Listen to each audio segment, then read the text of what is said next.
In the gallant days when history hung on the flight of an arrow or the slash of a sword, when feudal barons ravaged the countryside to live in pomp and splendor.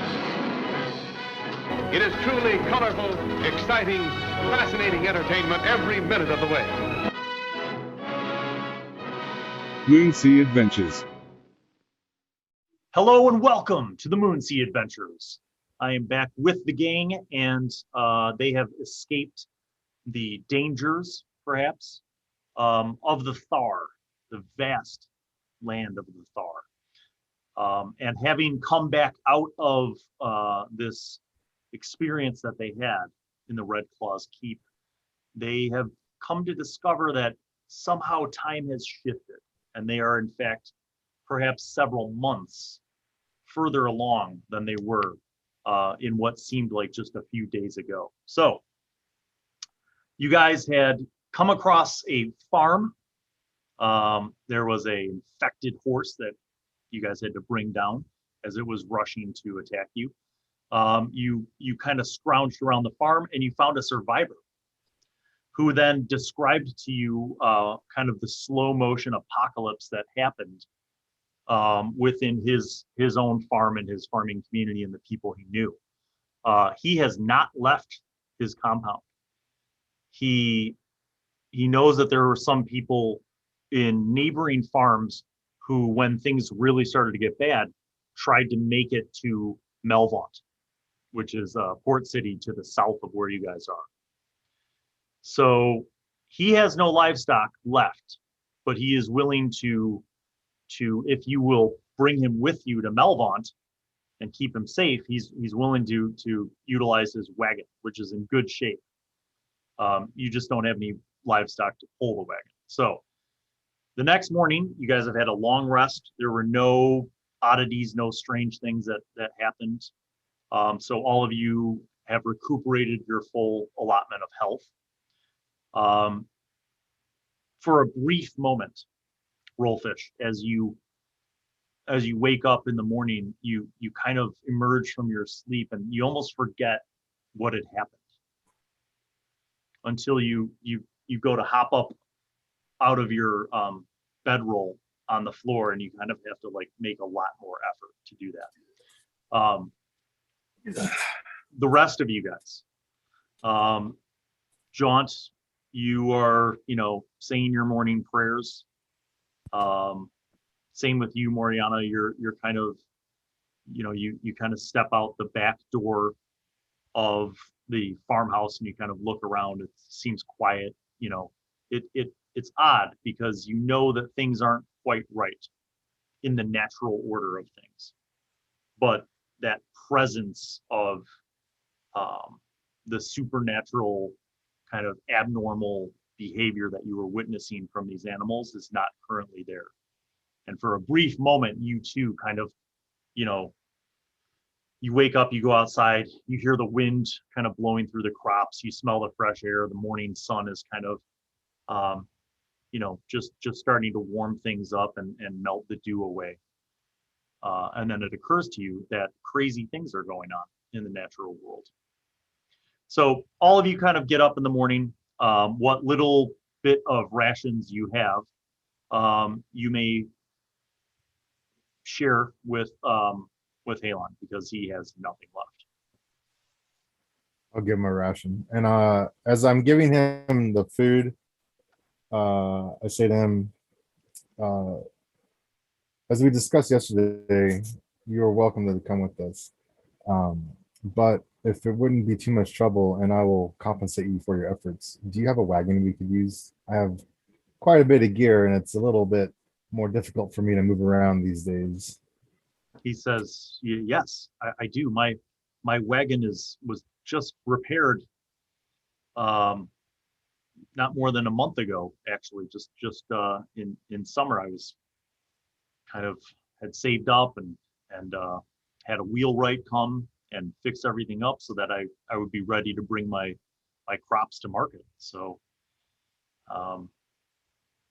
the only thing I don't have is any sort of pack animal to pull it, but you're welcome to use it. If it's your intent to go seek help in Melvaunt, I would gladly accompany you. Perhaps Yes, perhaps the lords there have set up some kind of hostel for people to stay in.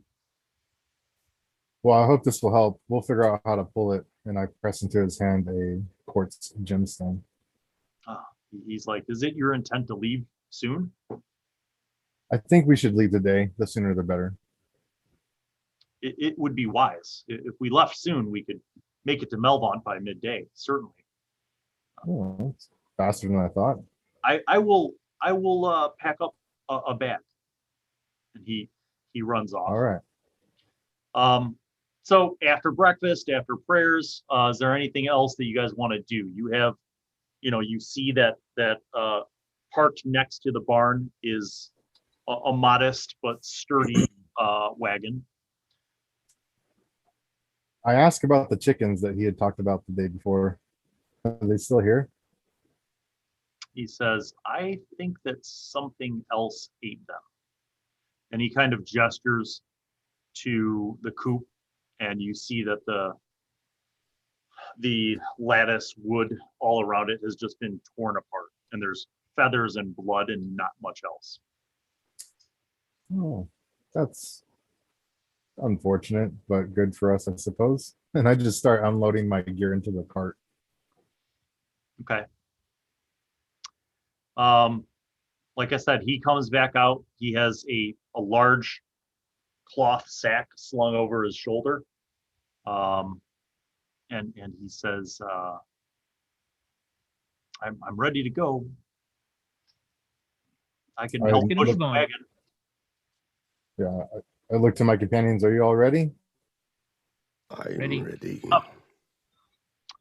All right. So you guys head down. Who is pulling? I'm going to say 2 people. You need at least 2 people, and each person has to have a minimum of 14 strength. Oh, I can be one.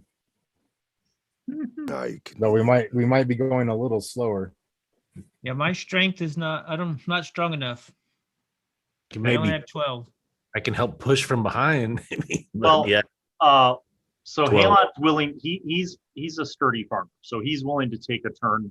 So basically, what I'm going to say is like every hour, we'll kind of do a rotation. Okay. And as long as no one's riding in the wagon, if the wagon's just being used to carry all your extra stuff and loot, then it shouldn't be that big of a deal. Okay. Okay. So the first hour on the road goes by very uneventfully. You guys take a break after a little while, maybe, just to kind of stretch and drink a little bit of water. You switch, and Halon and Vörös are now pushing or pulling the wagon rather. And you guys are kind of going down the road. Moriana, you're exceptionally high perception.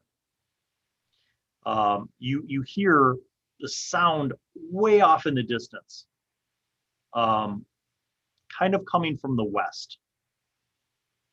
Okay. You hear the sound of a scream, like a perilous scream, and that's high pitched. Human or animal? Humanoid. It So sounds like it's just faint. I mean, like literally no one else, the sound of the wagon wheel crunching through dirt, is kind of, but like you in the wind off to the distance, you hear this sound. Yeah, I keep that in mind right now, but I don't say anything yet because I think it's too early to say that. Okay. About 10 minutes later, you hear not a screaming sound, but you hear the sound of howling. Animal this time. Yes. Canine howling. That I relay to the party that I Okay. think there's someone in distress at a distance. Well, shall we go? You guys helped me. I think we should pay it forward. I believe so. So there's a minor problem. In the direction that you're talking about is open land and no road. So what do you want to do with the cart and with Halon? Well, I mean, one of us could stay back.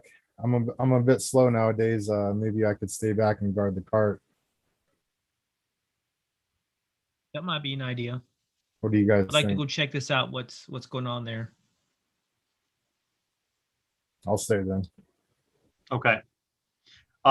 So anyone going to check it out? Are you kind of trying to move stealthily, like through the prairie grass, or are you just hauling ass? Stealth. Stealth. Okay. I'll So- try stealth. Go ahead and make your stealth checks. Let me know what you get. I got a 12. Okay. 14. All right. 19. Okay. You guys are actually moving through the tall grass pretty stealthily. And you make it about 100 yards to the west, and you kind of drop down when you hear the sound of barking and growling kind of coming towards your direction from the west. You kind of peek up and you see tall grass moving like in a clump towards you, and kind of in conjunction with the barking and growling sounds that you were hearing. Can I determine that what's coming if I think that's the person's being chased or if it's the animals chasing the person? It sounds like just animals. It sounds, and to your ear, because you are kind of competent with your understanding of, nature and animals, it sounds very much like a pack of dogs or perhaps wolves that are moving in your direction. In and the they're distance? They're at this point they're about 50 yards away. 150 feet. Should we wait here for them to come up on us and then, or should we advance? Gentlemen? My instinct is to wait. Okay. My instinct is always to attack, but I will follow your lead, Jaunt. We want to wait for them to approach us or to come closer to us. Okay. 100 feet. When they get within 60 feet, Yep. I would like to have an action. Okay. So they get within 60 feet. Then I They're cast. they're still moving in kind of a tight cluster. Then I cast Create Bonfire at the direction where I see them coming. It's a 5-foot cube. And they have to make a dex save, or they Okay. get 2d8 of fire damage.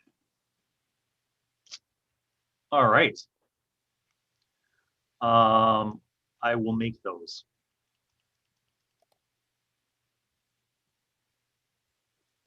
And that's a DC 15.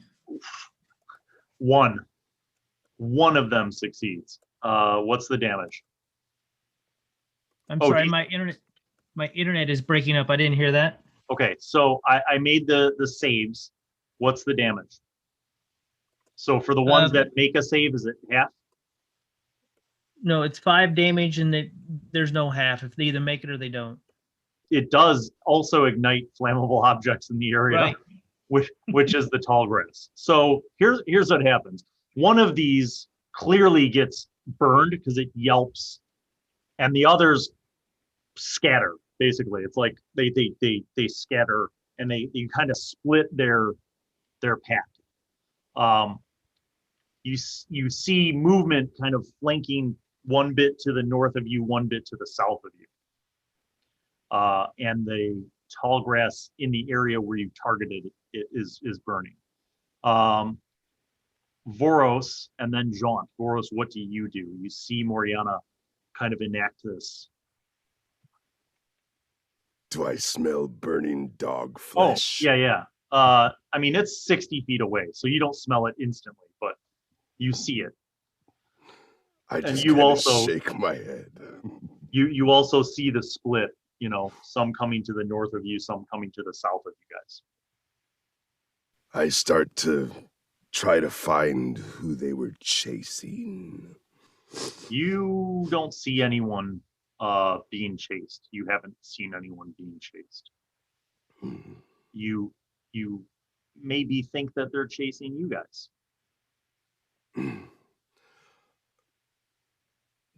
Can I tell how many dogs or wolves there are? It looks like there might have been 6 to 8 of them, and now they've split in half. So half the group is circling to the north and kind of coming around towards you. The other half are circling to the south and coming around towards you. Are any of them injured?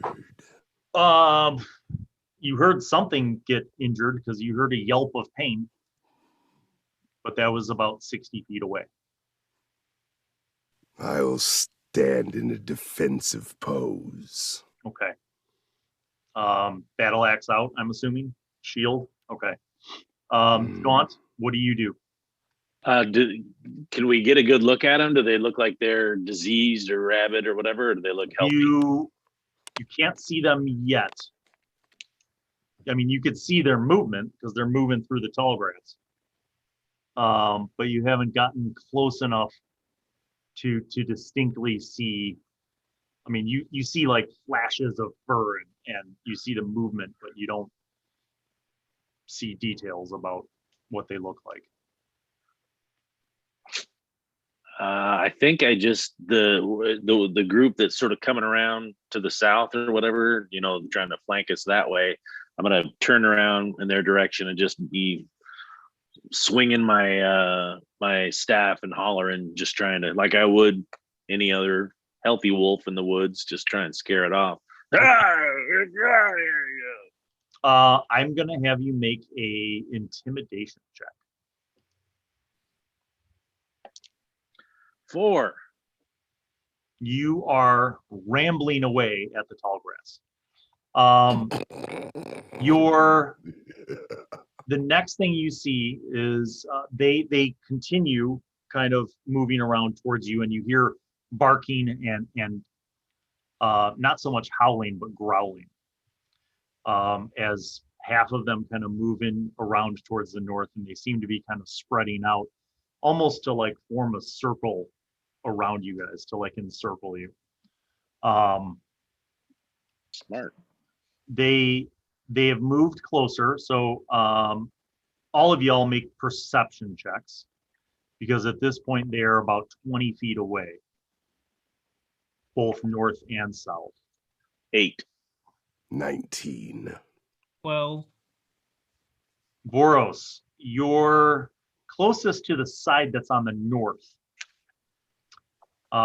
And you see at least one of the wolves that is to the north of you has like this thick coating of dried yellow pus under its eyes and to the side of its eyes, and its eyes are kind of inflamed and reddish. And it's growling, and it has like its saliva is very thick and frothy, and it's kind of growling and like looking at you and kind of moving in slowly towards you, and you see movement from the tall grass on either side of it. In a fit of rage, I growl back. All right, so I'll get to you in a second. Hold that thought. Actually, make the intimidation check. It would be kind of dope if you intimidated an infected wolf. 17. Okay, you growl back.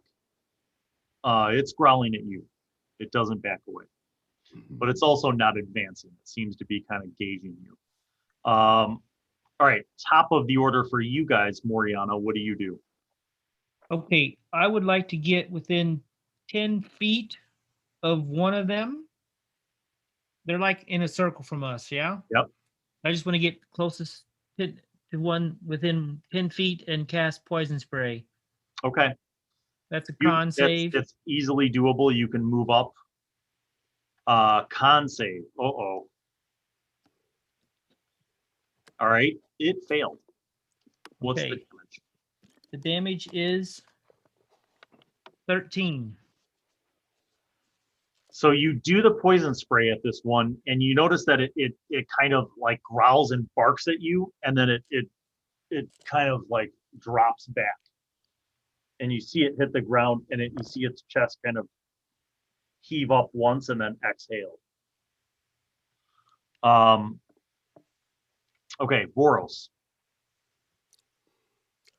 I will attack the disgusting beast.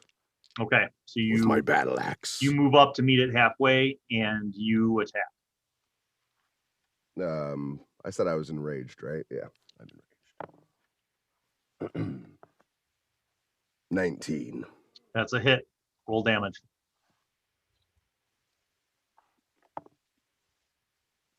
Four.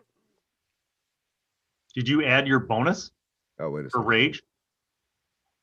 Your Oh. plus 2, so it should be 6 then. Okay, 6. That's correct. Okay. You hit it, it yelps, and a huge gout of blood flies out of it, and it kind of backs away. Jaunt.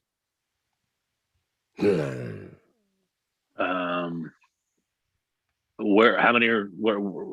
There are remind me where- three kind of to the south and west of you. And have I seen the fact that they're all crusty and infected yet? No, the 3 that are to the south, closest to you, have not yet emerged from the tall grass. Like you see them moving, they're all about 20 feet away, but they have not kind of moved forward from the tall grass close enough for you to see. And is the fire from the bonfire still going? It has it look- spread. It's not a raging. I mean, it's spreading, yeah, but it's still like 60 feet away. Okay. I asked because I'm worried about. I'd use a firebolt, but I'm worried about burning everything up. But maybe that's just real life seeping in. But I guess I'll huck a firebolt into the group of 3. Just Okay. Make a roll. You kind of follow where the tall grass is moving, and you use that as a means of targeting. 8. To hit, Yeah. miss. So Moriana, you successfully poison sprayed one of them, but another one jumps out and attacks you. Armor class 14. 13. So that's a hit. You're gonna take 5 damage from the bite. Hey, it froze my internet again. How much was that? Okay, 5 damage, and I need you to make a Constitution saving throw. So con save 14. Okay. So you just take the damage as one jumps out and bites it. Vörös. Oh, even with advantage. All right, there. So 2 of them, after you hit the one with the axe, 2 of the other ones jump out and attack you. One of them nips at you and misses. The other one nips at you and probably hits with a 20, dirty 20. Yes. That is going to inflict 2 damage, and you need to make a strength saving throw. DC, I'll tell you. Make a strength save.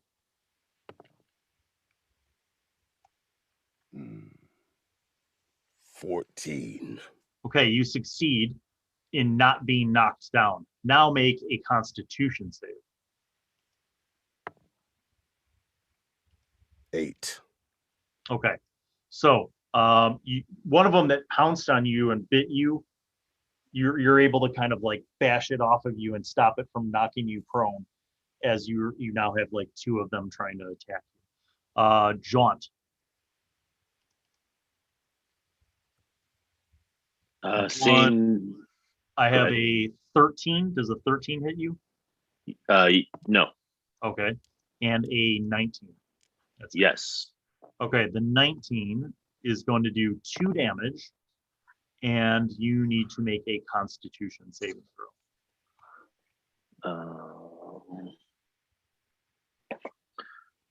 13. Okay. All right. Back to the top. Let me see. Rolfish, make a perception check. Okay. I think you. I'm better at these now.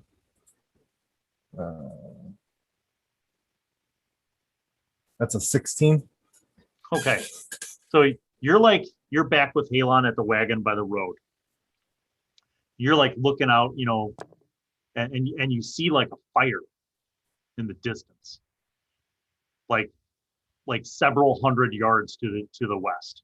You see a fire. Shit. And you see like a commotion, like something's going down with your friends over there. What do you do?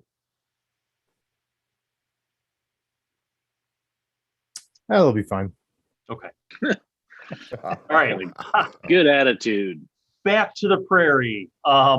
So round 3, the fire expands to yet another square. And then we are at Moriana. So you have 1 on you currently, and both of your friends have 2 on them. Okay. The one on me has it taken any damage? No. Okay. Then I'm going to cast poison spray on that one again. Okay. And that Con is save. a failed con save. I rolled a 5. And he Damn it. only takes 9 damage this time. Ooh. The same thing happens as you press forward and you afflict the infected wolf. It kind of like jumps at you and it coughs and like gags, and then it falls forward. Okay, Vörös, you got 2 on you. I'll swing at the one that almost got me. Well, it got you. It did bite you, but it didn't knock you prone. That's the big thing. What was that? +7. 19. That's a hit. Roll damage.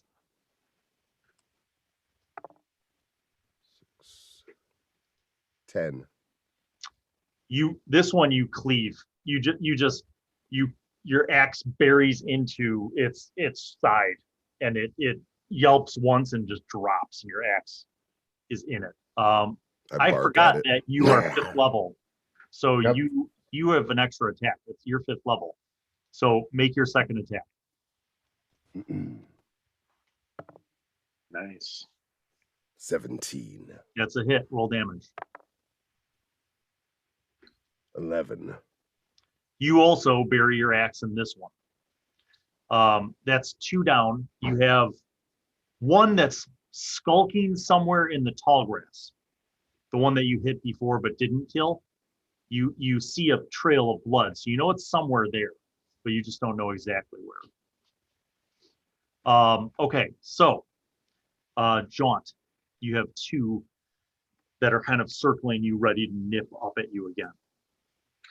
I'm gonna pick one of them, the closest one, and hit him with 3 magic missiles. Ooh. Ooh. All right. Yeah. Let's roll that damage. First one is 6, 4, and 5. You blast the magic missiles at this creature, and it is like, and it just falls to the ground in a heap of like, sizzling smoke. All right. 1 jumps out at Vörös It does not gain advantage because it doesn't have pack tactics, but a 17 to hit. That hits. For 1 damage, make a Constitution save. 14. Okay. And 1 jumps out at Jaunt. 3 miss. Okay. As far as you guys, as far as you guys can tell, there's only 1 of these infected wolves left, and it's kind of like back down, and it's kind of looking at its opportunity to attack Jaunt. Moriana, you are up. So there's only 1 left next to Jaunt That you can see. Yes. that I can see. Okay, is that within 10 feet of me? It can be if you move 10 feet. Okay, towards I'll it. move over there and hit him with a poison spray just like I did the other ones. Okay. Con save, DC 15. Con save is not successful. Damage? And he gets 18 damage. What? Yeah, it's 2d12. I'm level 5 now. Wow. Holy All right. hell. He drops. He drops worse than the other ones. Like you choke him midair and he just crumples to the ground.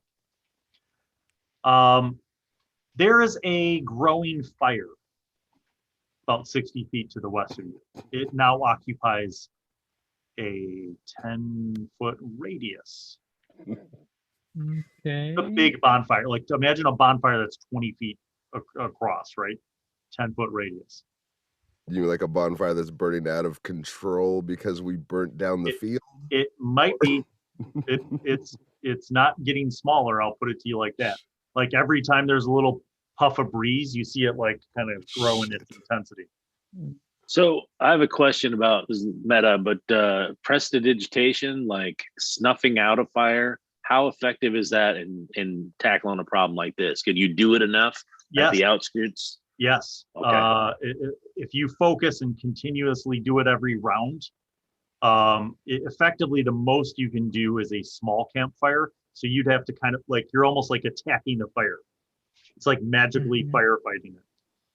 You're effectively smothering chunks of it. So if you got closer, because your range is 10 feet, you'd have to get close to the fire, and then you'd have to kind of concentrate and do that. Okay, I'm gonna try that. All right, you guys see Jaunt running over towards the wildfire, and he starts heading over there. Yeah, I kind of try to help him too if I can in any way. But Do I don't you have have any spells sort of water or no? Okay. Yeah, I do. I have Tidal Wave, but that's a 3rd level spell. I don't want to burn that. I don't want to burn that spell. Sorry. Okay, so you run over there with him. Jaunt, as roll initiative. As you are running over, you're about 30 feet away, and you see something off your peripheral vision moving through the grass rapidly towards you. 5. I'm up there with him, yeah? Yeah. Roll initiative, Moriana. Okay. 11. Ooh, that is not going to be good enough, boys. How close am I? Well, you didn't run up there with him, right? So you're 30 feet away.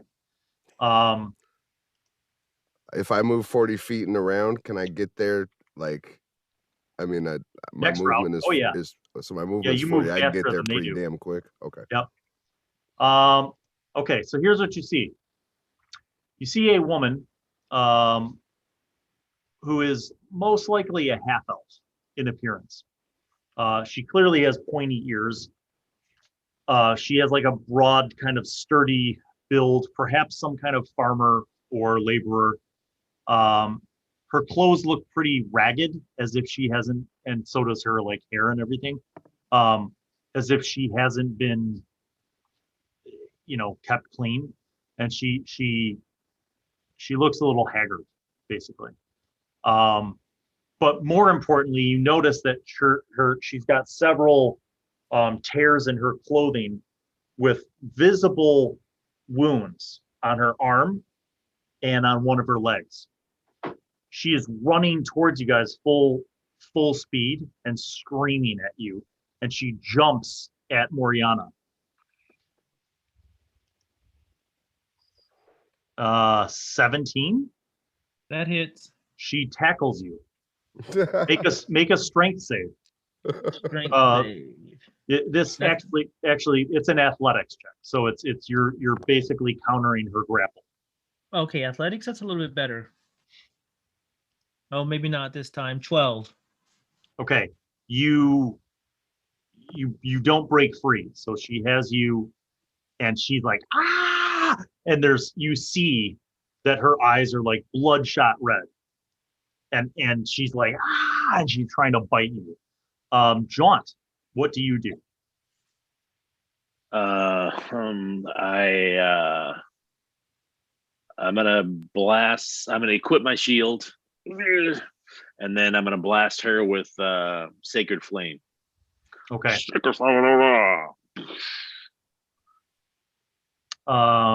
What's your spell save DC?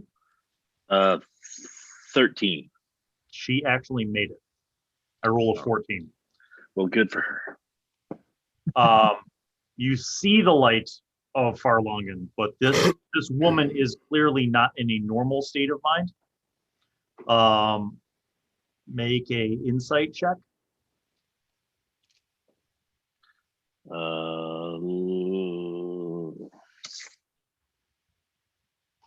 17 plus 6. Your sense of her behavior is you're just very much reminded of what you've seen thus far with the bestial behavior of the infected animals. But what is a bit concerning to you is that this is not a bestial animal. This looks like a normal person, or somebody who was a normal person, who is just absolutely enraged. Okay. She tries to bite Moriana, but failed. I rolled a 6. Moriana, you are still grappled. Yeah, I would like to try to get out of her. Well, okay. I can still cast a spell, right? She kind of like has your wrist, and you're like pressing up against her. She's pressing up against you. Then I'll just try to I'll try to get away from her. Okay. Athletics. Yep. Oh, that's a nat 20. That'll be a 24. That beats her 12. So you shove her back. She flies back to the ground 5 feet and hits the dirt. So then pause. Vörös, I'm sorry. You run over there? Yeah. Okay. So I'm going to say that after Jaunt, Vörös, you'll be able to go in this round. Okay. Okay. So you break free, Moriana. Jaunt, you're up. The remove curse, like that it takes a minute, right? Oh, the casting time? Yeah. I don't know. Good question. Let me look. I think you might be right.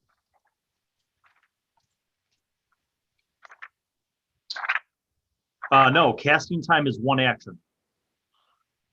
I'm gonna try and cast it right hit her. I'm gonna try and hit her with that remove curse and see if it. I don't expect it to work, but we can rule it out. Okay. You call upon the power of Fharlanghn. What do you say when you do this? Walk it off. Walk it off on the path of Fharlanghn. You initiate all of your divine power, and you abjure this spell through the power of Fharlanghn, and you notice it has seemingly no effect. As she's like on the verge of getting back up and going after you now instead of Moriana. But Vörös runs good deed through the high grass, through the tall grass. Vörös, you see this poor woman who looks like a half elf, has two obvious wounds, on one on her forearm and one on her leg. And she looks like she is enraged. And she's lunging towards Jaunt. I will run on all fours and tackle her in midair. Okay. And grapple her to the ground. Make your attack roll. Natural 20 plus 7. Okay, so you dive and basically tackle her midair, and your size is significantly more than her. So she like bends back, and you have her basically pinned on the ground, and she's like a wild animal, just like and trying to like bite you, but you've got her pinned. I will refrain her. Two things. Moriana and Jaunt, you see Vörös has her very well restrained, but she is still very much trying to bite, and she's yelling and screaming. Moriana, you feel like this scream is similar to the scream that you heard some time ago. Yeah, and I think we're not going to have any possibilities of saving her. I think we have to put her out of her misery, Vörös. I think we have to end her life. My guest. She yells at you, and she's like, "I'll kill all of you!" Ah! And she's trying to bite you. Jaunt, out of the corner of your eye, you see a prairie fire growing. I'm going to run over and create. Now, I've never cast this before, but create food and water. It's 30 gallons of water, I know. So that'll have a good impact. But can you choose not to create the food, or does a bunch of food show up? And I'll say you could just do. I'm flexible. I guess since I'm focusing on the water, I won't worry about the food so much, but just really focus on creating as much water as I can to just, get I pick like a half of it and try and cover half of it at least. No, I'll do it in the center of the fire. Okay. You within a fairly short amount of time, because of that spell and because of your prestidigitation, you have quashed the wildfire. Even the little embers that were kind of hot in the middle, you go through and prestidigitate and just you smother the fire. All right. That I'm going to say that does take a couple rounds. Meanwhile, Vörös, you have this raged woman pinned, and she's like just shouting obscenely and threatening to kill you and destroy you. Are you diseased? Are you coherent?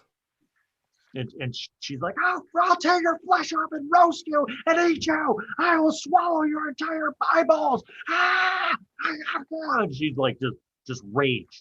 I squeeze her until she can't catch her breath to keep talking. I just squeeze her real hard. Okay. Moriana, you're kind of there. I mean, you can see what's going on. You see that Jaunt seems to have the wildfire well under control. What are you doing during this time? Yeah, I'm watching Vörös, and I'm asking, what do you want me to do? You want me to put a dagger in her neck, or what? You want to? I pull out a dagger, and I'm ready to just like stick it in her neck to get rid of her. Wait, let me try one more thing. Okay. Now I kind of just stand back with my dagger. You see Jaunt like walking through the tall grass back towards you guys. A cloud of steam and smoke behind from the fire that he smothered. Thanks, Jaunt. Sorry about that. And no. Vörös still has this woman pinned, and she's kind of chilled a little bit, mainly because of oxygen deprivation, but she's still like squirming and like occasionally is like.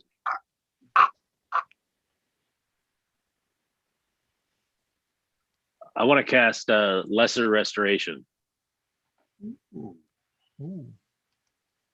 on her. Well. And what sort of affliction would you like to cure, to focus on? You can end either one disease or one condition afflicting the afflicted.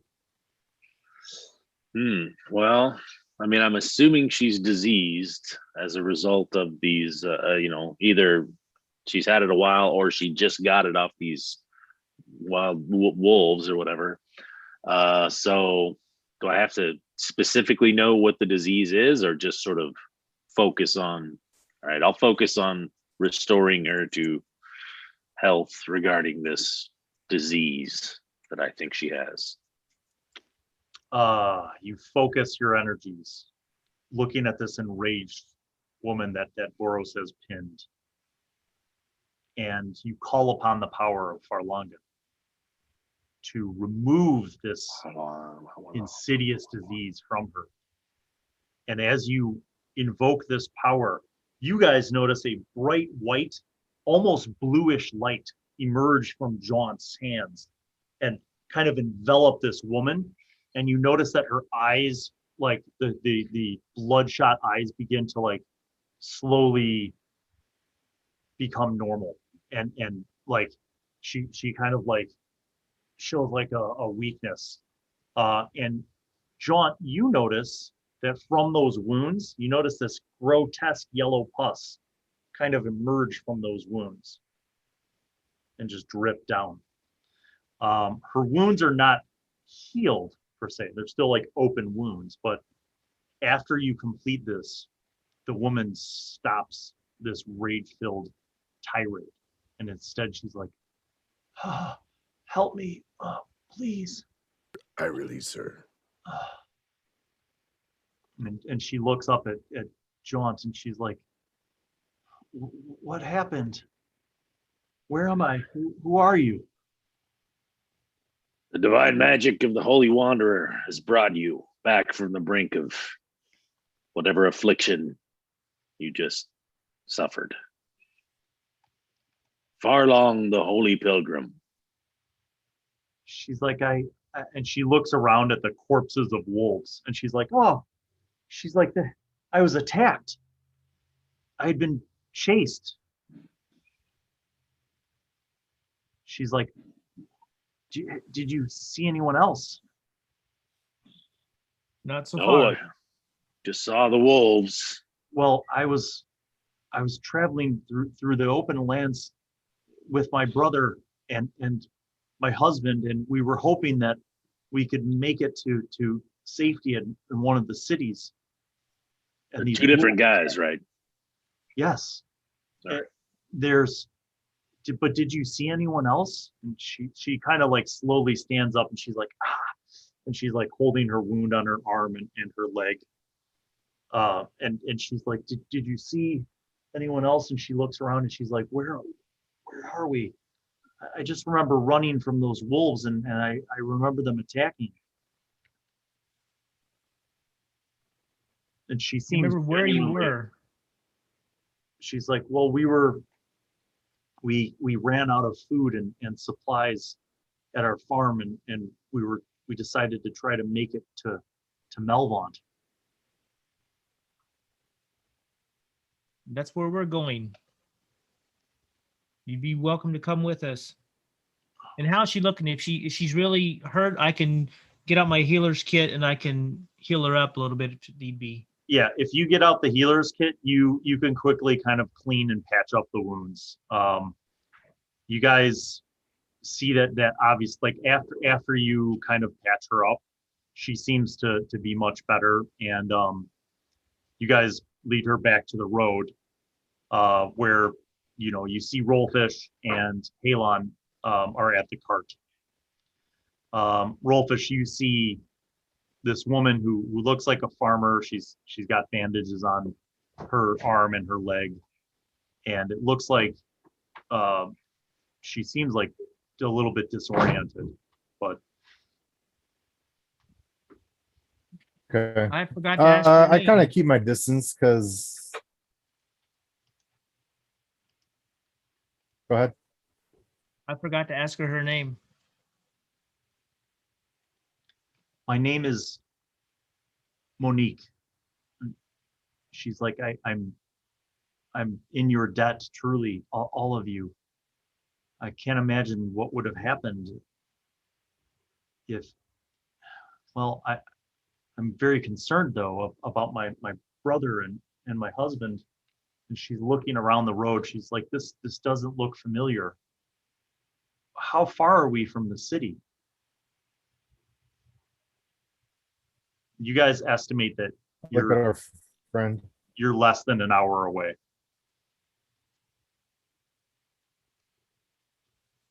She's like, how long Tell was her as much. how long was I out of it? I don't. She seems to be truly disoriented. Were your clothes in this condition last you remembered? Well, they weren't torn where these wolves attacked, but we haven't had any food or water and any opportunity to bathe or anything like that in several weeks. We'll start rummaging around for some rations for her. She will eat whatever you provide, and she's like eternally grateful. Halon's like, we should get going, and he goes up front with Vörös and begins to kind of push the wagon again. Yeah, we need to move on. You guys continue traveling, and I'm going to say that when you get within about a mile of Melvont, what you would typically see with a city off in the distance is what you don't see.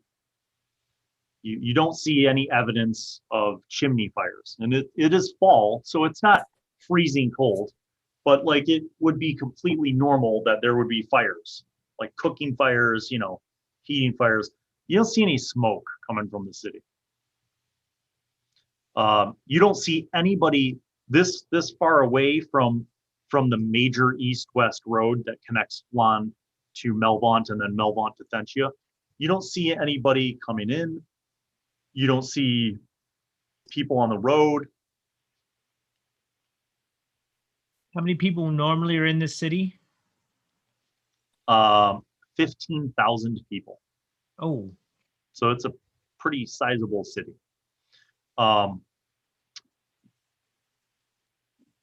So you're, like I said, you're about a mile north of the city. How do you want to proceed? I would assume down the road because we have a wagon to pull. Okay. Just cautiously, of course, looking out for anything that might be lurking, trying to attack. Okay. You guys continue. When you get within about a half mile, you come across, on the road, you come across two wagons that are completely wrecked. And I mean, like flipped over and smashed, wrecked, just wreckage all over the road. You see broken crates. You see what looks like a bunch of crops that were torn out of, like rice and grain that were in bags that were just torn apart and just rotted all over the road. So you see this wreckage. This isn't looking good. Since we're short on food, is there food that we could possibly take? I can cast. Wait a minute, what's it called? Purify food and drink. Oh, let's see. So that'll purify spoiled food. Right. Well. All non-magical food and drink within a 5-foot radius sphere is purified and rendered free of poison and disease. Okay. So that we have enough for our group. I'm going to say, if you're willing to take the time to repack it into some of the bags that aren't as torn, roll 3d4 and tell me what the result is. Okay.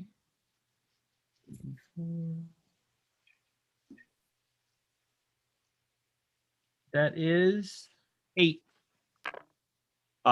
You were able to salvage 80 pounds of rice. Hmm.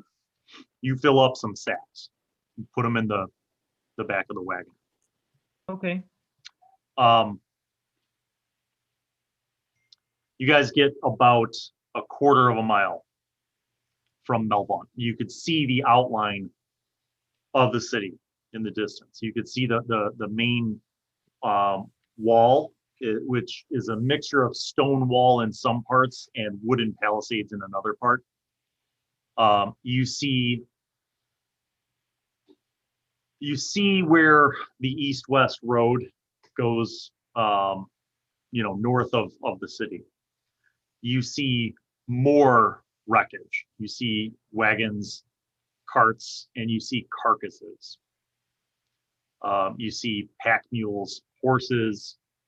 You see people's bodies, and they don't look like they were killed recently. These look like bodies that have been rotting out in the open for weeks. The smell assails you. Some of the bodies look like torn apart, like animal torn apart. Others have like arrows in them and like slash wounds and stuff. What was the question? Are there any guards at the gate or on the palisades or anything? Nope. The gate's open. It is eerily quiet. You don't hear any Freaking sound good. going on from inside of the city. The gates are closed, but you don't see anyone on the walls. The few buildings that are, 3 or more stories tall, you don't see anything coming out of them. You don't see chimney fires. Are we to the gate yet? As you guys get to the intersection of the main east-west road, you kind of come out of this cluster of woods and stuff, and you look through the east-west road. You see this sort of carnage in both directions. You see wagons, some of which are intact but abandoned, some of which are smashed and destroyed. You see more bodies of both people and pack animals. You even see like livestock. Some livestock that, like, you see pigs, like farm pigs, not like wild boars. You see pigs that have been slaughtered, like arrows in them. You see a few cows that have been slaughtered. You see what looks like a quickly thrown together wooden barricade on the road leading towards the front north gate of Melvon. Like it's a crisscross of spiked wood fencing. And you see a few bodies of humans as well as animals like impaled on those. And then you see a section of it that's just been like bashed and destroyed.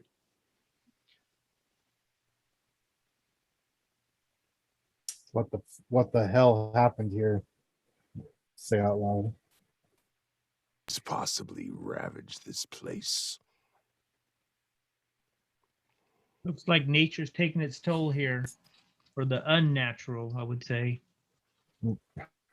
Rolfish like curses an orc and then says in common, I can't sell any of this stuff if there's nobody here to sell to. Interesting, when Moriana mentions the nature thing, you do notice that like on the main road, there's actually like weeds growing up between many of the stones. And it does not look traveled. Right. You hear the sounds of like buzzards and crows, like east and west, just picking at the corpses. This is a port town, right? Yes. And how far is it to the harbor? Do we know that? About a half mile. Now, there's the main gate that's on the north side of the city. And the wall is in sections stone and wood. You could go to the east or to the west to circumvent the wall and try to get to the water. If that's what you were thinking, like that's an option. Yeah, I was just wondering if it would be possible to get to the harbor and if that would help us in any way. Yeah, you feel like the harbor's in total from where you're at about a mile south.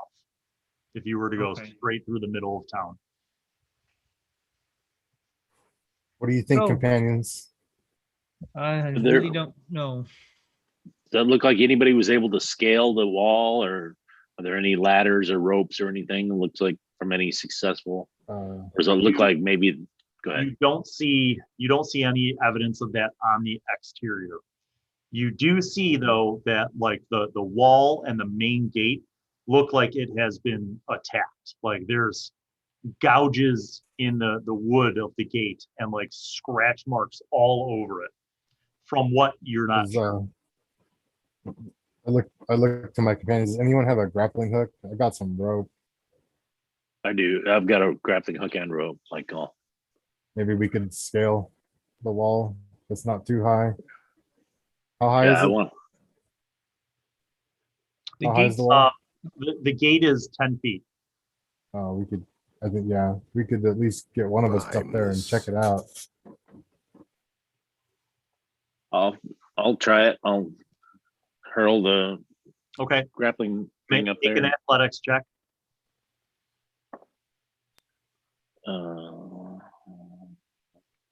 11. Okay. With the grappling hook and the rope, you're able to get up to the top. You get up to the top and you kind of peer over and you see a sight of mind-boggling carnage. You're looking down the main street, the north-south street, through Melvaunt, and it cuts off in different directions, and you see blocks and blocks unfold in front of you. Some buildings are completely burned out and destroyed and collapsed, like the roof collapsed, everything, like fire, boom. Some buildings are still intact, but you see doors and windows smashed open, some areas missing walls.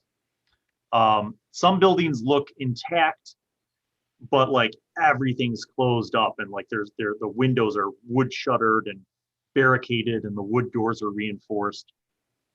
You see the bodies of animals and people strewn throughout the streets, like hundreds of bodies.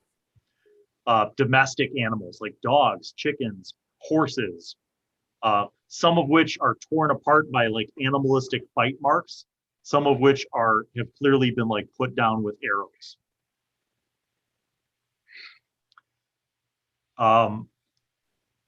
It is eerily quiet. Oh, I described that whole scene. By the way, in the distance, you see like the harbor. You just don't see any ships. Right. I have relay all those images back to everybody. Oh my God. Looks like we're gonna be hoofing it, guys. Halon's like, is there anybody alive in there? I don't. There could be survivors. Yeah, but do we want to risk going in there to save those people? I don't think so. I mean, well, what about them saving us? At the same time, we could also find out what the hell happened. I don't want to keep rolling around the coast, not knowing what's going on. We should explore this place. We need to get some information. Apparently we've been gone for months and we didn't even know it in the span of a couple of days. We got to find out what's going on. Okay.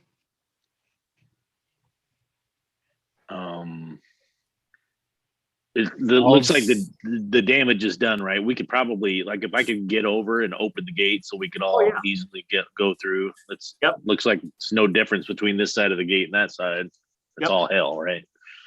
Okay. So you go over, you Sure. lift this heavy, there's just a heavy timber, and you slide that off, and the gate creaks open. Halon, helps push the wagon inside. You guys get your wagon inside. And we close the gate too. Close the gate, okay. And then you put the big timber deadbolt over the gate. So you were inside. The smell is potent. The smell of rotten and death is potent. Once inside, you guys can see that each block shows, every block shows a similar picture.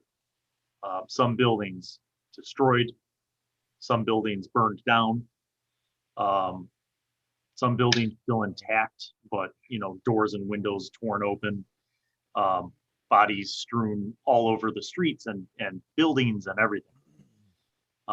This does Keeping an eye out. None of it looks recent. Yeah. This looks an like eye out for anything. Weeks ago.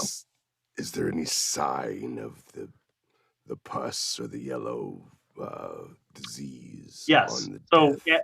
as you pass by, within every area, you see the sign of the diseased, and then the sign of those who maybe weren't diseased, who were killed by someone that was diseased or something that was diseased. And you see this in both animals and humanoids. You find humans, halflings, gnomes, dwarves, elves, the whole lot. I'm actively looking for, or same. listening for any kind of sound of life, human life. Same. Doing the same. Okay. I'm gonna have you guys make investigation checks. That's not very good. 13. That wasn't great either. 12. 13. 10. Nope. So 7. You're moving through. You hear in a cottage, like a small one-story building that was not burned down or destroyed. You hear a sound of movement from inside of that cottage. The windows are closed. The wooden shutters are closed, and the front door is closed. But you hear the sound of movement as you guys are passing down the street. Investigate. I get closer. Call out. Now make perception checks. God. 9. 5. That's a 25. 17. Hey. So glad we have you too. Those of you with high perception, you hear a voice whisper something. Can't quite make out what it is, but it's like clearly whispering something inside the house, like kind of like.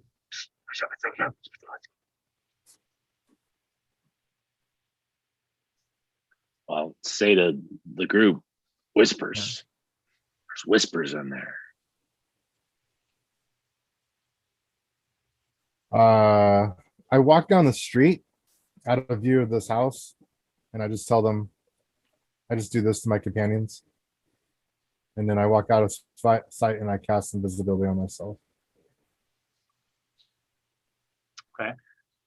Then What we do the kind rest of of you guys do? I'm going to say the rest of you guys are about 20 feet away from the door of this cottage. I just stand ready in case something happens, because I know that Rolfish is gonna get up there closer and see what's going on if he can. Okay. Yeah, I'm gonna creep up. I'm going to telepathically in everybody's head say, Rolfish just went invisible. Let's get out of sight. I'll stealth around the back of the cottage. So you guys individually hear a voice in your head telling you what Jaunt just said. This has never happened to you before. Moriana, you hear a voice that's like, Rolfish just went invisible. We should all get out of sight. And then Vörös, you hear the same thing. Do I recognize the voice as Jaunt, or is it just a voice? I don't know that you recognize it as Jaunt. Nope. You just hear a voice in your head that tells you that. So I just kind of look around and then follow Vörös. If he starts to go around the back of the building, I'll go with him. Okay. You guys start to move kind of out of sight. Rolfish, you're invisible. Yeah, I'm creeping up to you on the house on the side. Okay, you get up to the side. There's a wooden shuttered window. I attempt to open it just a little so I can see him. I gently do it. I'm not like trying to rip it open. It is locked from the inside. If you have thieves' tools, you could try to slide it. I do not. Okay. Could I try and make a really crappy attempt with like a dagger to try and like jimmy the thing? Uh-huh. All right. I will roll for you right now. What's your dex? My dex is +1. Okay. You slide your dagger up through there. You hear someone's coming in through that window. Okay. You hear the wooden lever slide up and could open up the shutters. Okay. I kind of get to the side of the window, like kind of over here, and I'm using the dagger like underneath to start pulling it open. Okay. You pull it open. You don't see anything happen. You don't hear anything happen. Okay, I look inside. Okay. You look inside and you see, basically it looks like somebody made a blanket fort in the middle of a room. All of the normal furniture in this room, tables, chairs, couch, beds, have been turned into kind of like a perimeter with like a blanket over the top. You see a set of eyes peering out towards the window from that blanket fort, and they look small. And then you hear a voice behind that set of eyes that says like, what do you see? Who is it? Is it one of them? And you hear, shh. And I say aloud, who's one of them? And you see the eyes like dart back inside of the blanket fort. Children, whoever you are, I mean you no harm. Neither do my friends. We are not afflicted. Make a persuasion check. Yes, sir. Not bad, and I have good persuasion. 16. No. All right. You see like the set of eyes that was looking at you before pop back out. And you see the brown, kind of shaggy, disheveled, and very unkempt, greasy hair of like a boy of maybe 11 years old, 10 or 11 years old, tan-skinned and just dirty, like obviously hasn't washed in ages, right? And he kind of puts his head out of the blanket fort and he looks out and he says, who's there? I kind of like lean on the window, kind of like this, and I drop concentration on the spell. He's like, huh. And you hear like a commotion kind of in the blanket fort. And he jumps back. And then a moment later, he looks out and he says, he looks and he's like, you see him turn inside of the blanket fort as if he's talking to someone. And he says, his eyes are okay. I told you. And then you hear somebody say, well, should we let him in? Maybe he can help us. And you see the boy's face come out and he says, how many are with you? Myself and 5 others. How are you alive? Have any of you been bitten? We're all fine. We're very resourceful. You Would it s- be okay if we came in and asked some questions? We could share a little food. He says, you're not going to try anything funny, right?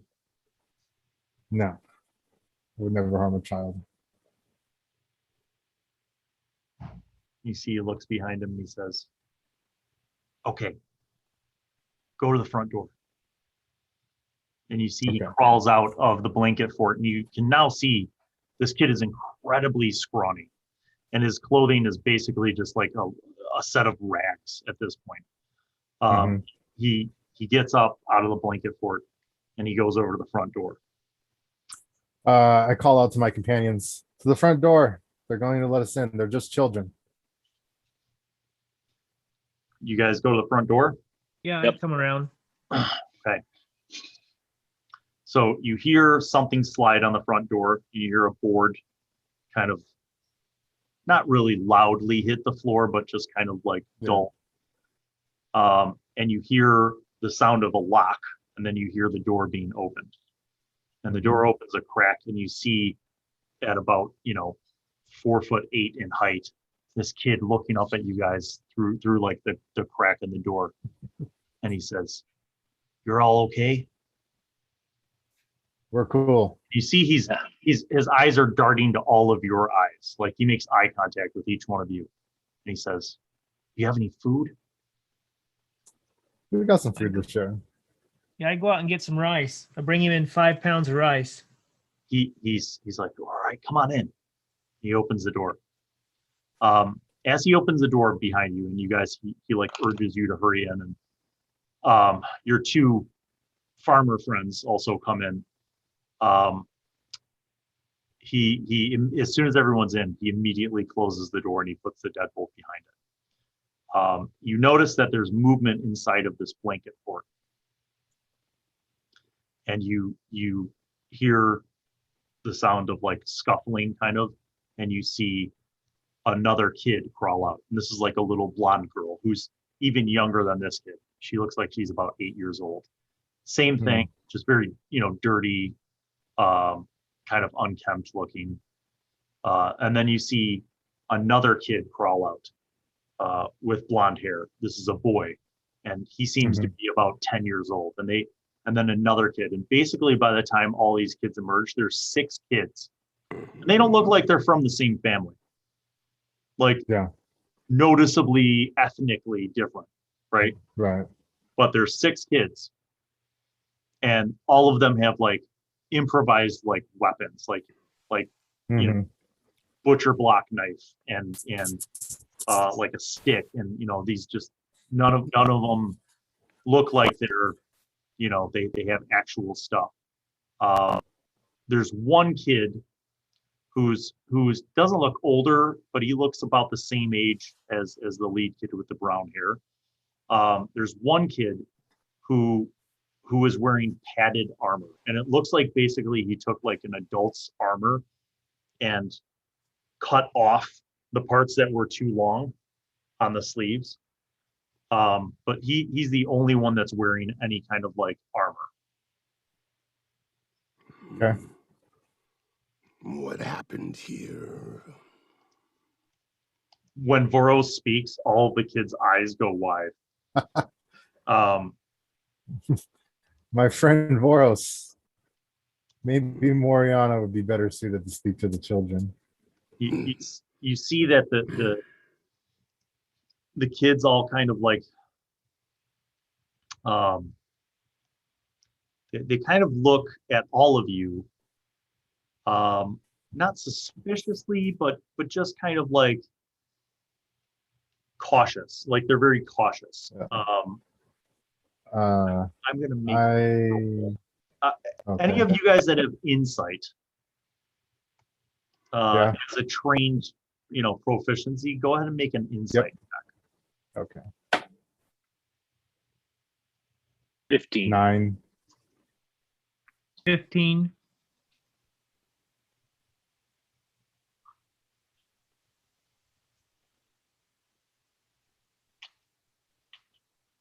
The majority of you that got a 15 or higher can tell that they are looking at not so much the farmers or Rolfish. They seem to be looking at Moriana and Vörös and Jaunt.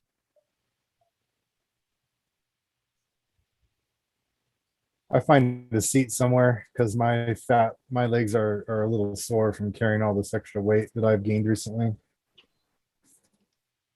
Okay. Does it seem like they came out of like a hole in the ground or something? Well, you Like- can't see into the blanket fort. So imagine like they took like dining table and chairs and a couch and a bunch of wood bed frames and stuff, and they made like a perimeter wall, and then the top of it is like blankets. So they came out of like, parts between those things. So it was big enough for them to all have room in there. It's not like they're coming out of a trap door in the basement or something. Well, maybe. All right. You just don't know. I'm gonna peek in there, see if there's any more kids or a hole. You get close of them.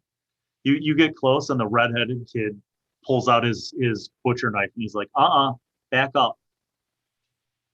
We're not here to hurt anyone. We're just curious. We want to know what's been going on here. And the kid who pulled the knife on you looks over at the kid with the brown hair. And the kid with the brown hair says, all right, you guys sit down over there. We'll talk. Let's Rolfish will start cooking the rice as the others are taking care of the conversation. I can make bonfire in the Yeah. fireplace. if there's one.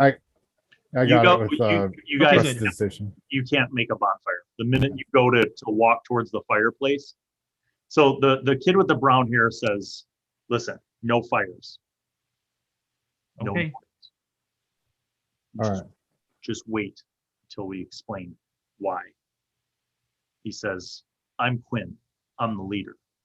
And you see the kid with the red hair say, no, you're not Quinn. And Quinn turns and looks at the kid with the red hair and he's like, shut up, Jock. And he says, we were from the orphanage before all this stuff went down.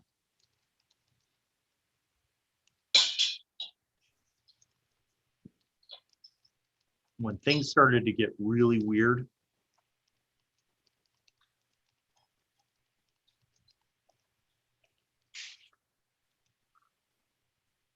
we knew we couldn't stay in the orphanage. There were too many weird things happening, animals and people, and there was a lot of sickness going around. And well, the lords of Melvant tried to hide it. They tried to cover it up.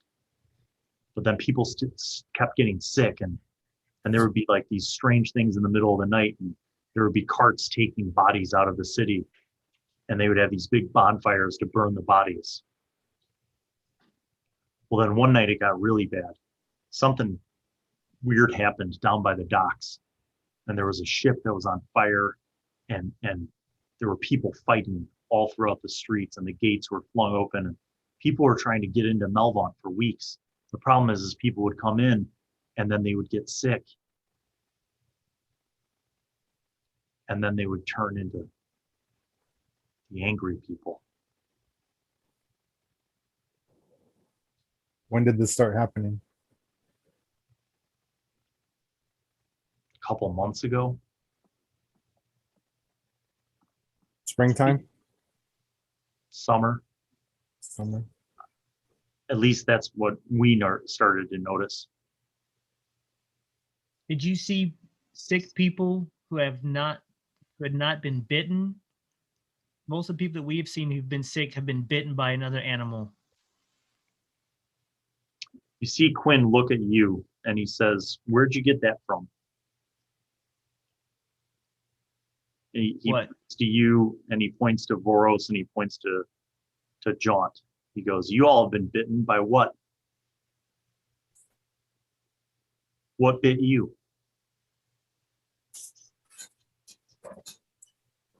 What And did they look at Rolfish and they go, he hasn't been bitten by anything, and neither is he. And he points to Halon, and then he looks over at Monique. and he says, she's been bitten. But we healed Yes. her. Yeah, the divine power of the Holy Wanderer cured her of her affliction. What about you and him and her? And he gestures to you and Vörös and Moriana. So I want to take a closer look at the bites that I have and see if there's anything that's unnatural. Sure, make a which I medicine. haven't done yet. Medicine check.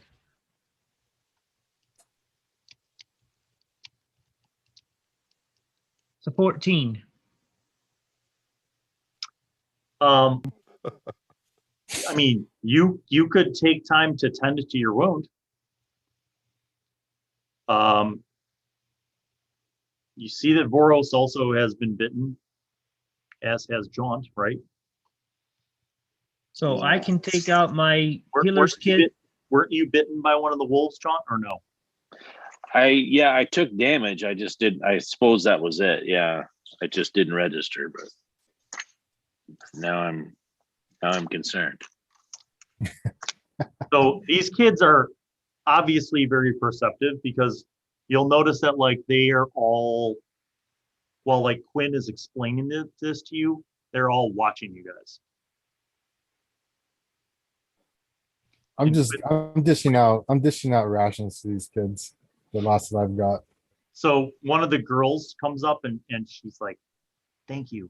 And she looks like she's, genuinely grateful. And you notice that she goes over and picks up a metal pail and pours some water into the bowl with the rice that you've given. And she's like, we'll just let it sit there. It'll be soft in a day or so. Yeah. You kids need a little bit bath, but I don't assume you got much water. And then I motion each one at a time, and you see the big kid. Oh, so as you do that, they're like, wow, and they're you clean them up magically, and they're kind of shocked, and they like look at each other almost as if they don't even recognize each other. Trying to buy some goodwill here. The bigger kid with the padded armor on, he like when you mentioned that about water, he says it's too dangerous to go out to the well, and some of the wells might not be safe to drink from, because dead things are down there.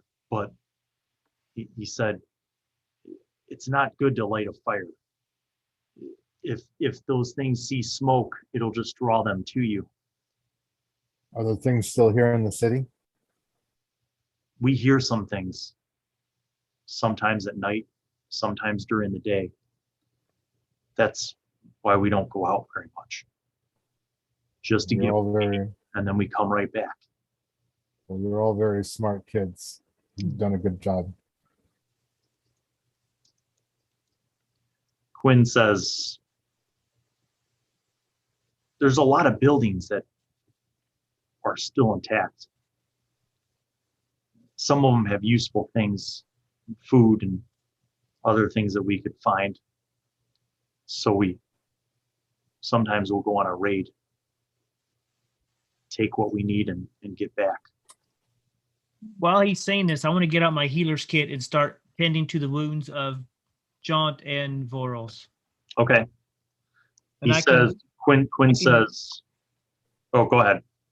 I can roll 1d6 plus 4 HP to get back, plus the amount of their maximum hit die. Okay. Damn. How do you guys make those rolls? 1d6. I'll do it first, Jaunt. That's 8 plus 5, 13 points. Thank you. And I do the same to Vörös. And that is then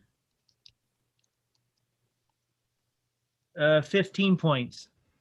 Thank you. Can I use a healer's kit on myself as well? Yep. I'm going to assume that this is taking place as Right. Quinn As and he's the kids talking. are telling you kind of about what happened. He tells you that, you know, there was a time after things got really bad where the lords had like all of the men in the city conscripted into the militia, and they were making regular paroles, and there was like curfew and people weren't allowed to go out. But then that when the bad night happened, he said that everything fell apart, and he's like, a bunch of us had to leave because the orphanage became overrun with crazy people that were just trying to like kill everyone. And he tells you that when they left the orphanage, their group had 15 kids with them, and you count 7 in the room. Shit. Well, you've all done. Go ahead. Go ahead. Does anyone know how this started? The kids are like, no.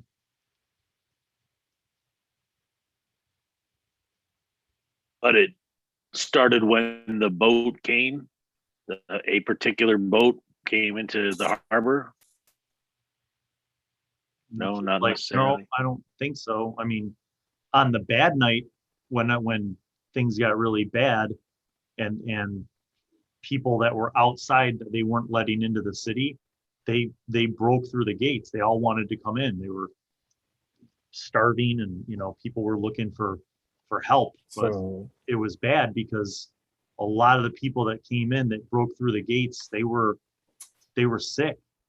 And then animals from outside came in, and the streets were just, it was crazy. And he said that people were trying to get away on boats, and one of the ships started on fire. You could see the fire from all the way up here on the hill. And he said that was the bad night. But what caused it, I don't know. So to briefly recap, around summertime, this really started hitting the city, and then a little bit time later, the bad night happened where the gates were opened, and then it all just went to hell. It sounds like.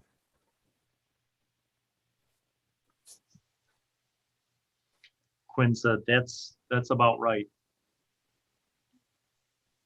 We're all brave kids. He said, well, how are you guys alive? We came out of the Thar. There's no sickness up in the Thar as far as we've seen. But we seem to have been caught up in some sort of magic, because when we went in the Thar, it was springtime. We've only, and to our recollection, we'd only been inside the Thar for 10 days. When we came out, that was just a few days ago. A banquet. Something to do with that damn keep. The kids are like, well, that's crazy. Well, so do you have a plan, like, for how are you going to get out of here? Is there anywhere safe to go? Have you received any word from any other places like Fharlanghn, or the kids like any other locations? No, we haven't received word from anybody. You're the first adults that we've seen that didn't have red eyes and yellow pus in weeks. Did it only affect the adults, or were the children affected as well? Anything. Animals. Birds. That's another thing you got to watch out for. The birds are infected too. The ones that eat the meat of the diseased ones. Well, if the Melvont's like this, then Fharlanghn and the other southern port city, I don't imagine they're in much better condition. I kind of, the kid's like, I don't know, I've never left Melvont. I know, I'm just saying this to the other adults. yeah, I go to Jaunt and I kind of tap him on the shoulder and ask him to come over to the corner, and I ask him if he can pull out his compass and maybe give us some guidance on what we should do.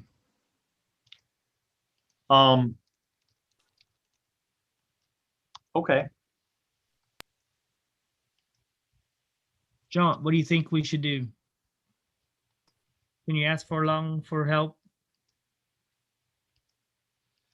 Moriana, you real quick, make a, what did you get on your medicine check? I'm sorry? What did you get on your medicine check? I think that was a 14. Yeah, it was a 14. Okay. That's what you notice. All right. Jaunt, Moriana asks you about the possibility of you consulting your god.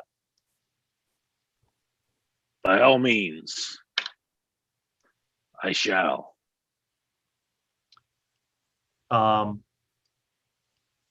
You get out your compass. How do you kind of attune to Fharlanghn? I'll get out my compass and my bottle of booze and take a big old swig and squat on the ground and just sort of pray and rock and focus and sort of mumble prayers to Fharlanghn and see if anyone's listening. Okay. Make a percentile roll. 26. You immerse yourself into like a mantra, and your mind kind of becomes free from the burdens of all of this craziness that's going on. And you see that your compass begins to kind of move in a spiral. And it seems to point southwest. West, okay. Hold on, meta moment. Let me just double check those directions. That would be like out to sea, wouldn't it? Yeah, southwest.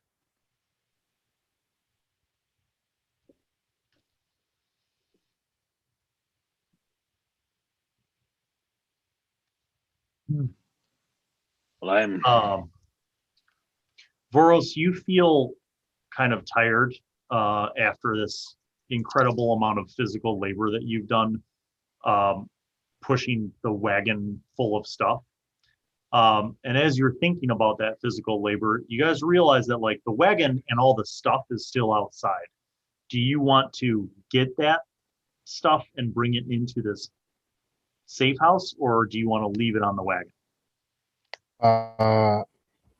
Oops. I will check outside to see if anything's amiss. How do you check outside? I will.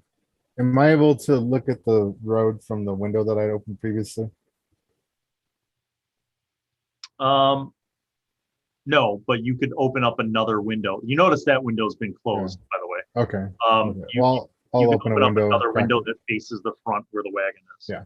I'll do that. I don't want to open the door just yet, just in case. Okay. You see the wagon, looks like everything's intact. And you notice that there's about 3 or 4 birds, like sparrows, like small birds, robins, that have kind of perched and are kind of pecking into the bags of rice. Do they look diseased? It's hard to see from this distance. I kind of blocked my view, which shouldn't be that hard because I'm freaking huge now. And I point my finger and I cast Eldritch Blast at these birds. Make a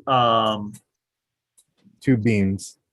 yeah, let me think about that. Make a save. Which save, though, is the real question. No. Give me an initiative roll.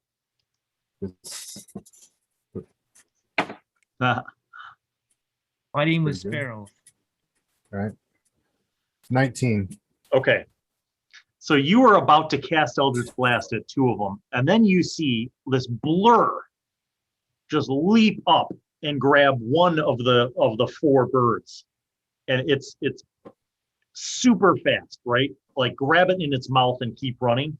You blast two of the other birds and they die.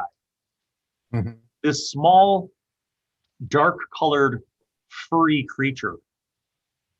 You're pretty sure it was a cat, Mhm. just like a domestic cat. Yeah. And it just totally murder ate one of those birds, and you killed the other two. Right. You see the cat dart out of your kind of view through Yeah. the window. I close the door. Or There are no the more window. birds. Yeah. I close the window and latch it again. Okay. Stuff's outside is okay, but I did see a few little animals I scared off. Maybe we should bring the stuff in, including the food. Yeah, if What do we're you gonna guys stay think? for And the I asked the kids that too. I was like, would you guys be okay if we brought some stuff in? Kids are like, Got, okay, we got more food. okay. Would someone help me? There's a lot of shit. Yeah, I'll go help you, or we can get it for you. Halon will help too. So Okay. you guys pretty quickly are able to gather up all the stuff from the wagon, including the rest of the sacks of rice. And you bring everything inside of the safe house. Keeping our heads Okay. on a swivel the whole time we're out Just there. always keeping an eye out. You see the cat that you saw. Yeah. It like is like eating the other birds. Like it's gathered all the bird corpses, the one that it caught, and then the ones that you obliterated, basically. And it's by the corner of the wagon, and it's looking up at you guys. And it does not seem to have crusty eyes or red eyes. Okay. Leave it alone then. Good kitty. Well, Eldritch Blast. Just kidding. Just kidding. Let's see, Jaunt. I'll have you make a perception check. 20, dirty 20. Okay. So as you guys are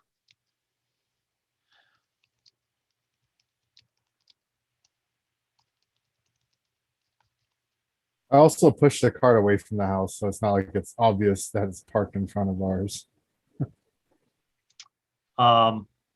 okay. So you actually kind of move it around to the side. You guys get that done. You get everything inside. You see that the 7 kids are kind of like they're looking at the rice and they're like, oh, they kind of pour more water into these bowls to let the rice soak. Yeah. And one of them looks at you because of the prestidigitation and is like, do you have a way to cook things without a fire? Certainly. And I start warming up the water with prestidigitation. They're like, yes, and they're like super excited. So after about 10 minutes, you basically, after like 10 minutes, you basically steam up bowls and bowls of rice, and the kids are eating like it's like the greatest bounty ever. It's just plain. I also flavor the rice like a chicken fried rice type of flavor, even though there's no chicken. They immediately are like, they're like, this is the greatest meal that we've had in weeks. And they're like talking about when they had to catch worms and grubs from the back garden. Rolfish feels pretty bad for these kids. So how much time do you guys stay there? Are you basically looking for like a short rest, or what's your plan? I mean, imagine this time if we at least take a short rest, we can confer and see what our next move is. And I'm assuming Jaunt told us which way his compass told us to head. Yeah, I passed that along. So, I mean, if it's pointless to go that way, we're gonna need a boat. But who knows if there's boats? We'd have to go check for that.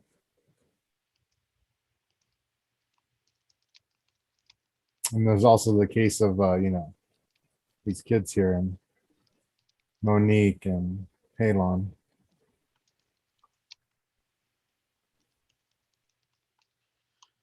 I'm gonna go. Sorry, I'm gonna go attend to Vörös and see if I can. He appears to be feeling crappy. Maybe I should try the lesser restoration on him.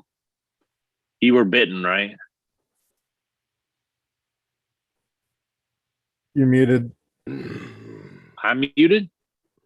No, he was. I was bitten by the wolf.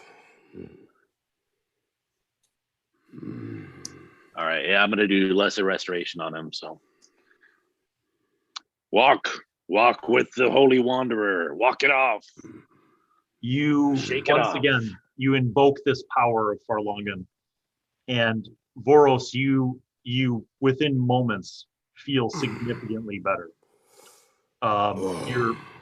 It's like the fever is broken. The weakness and shakiness that you were feeling is gone. And you feel much better. Thank you, friend.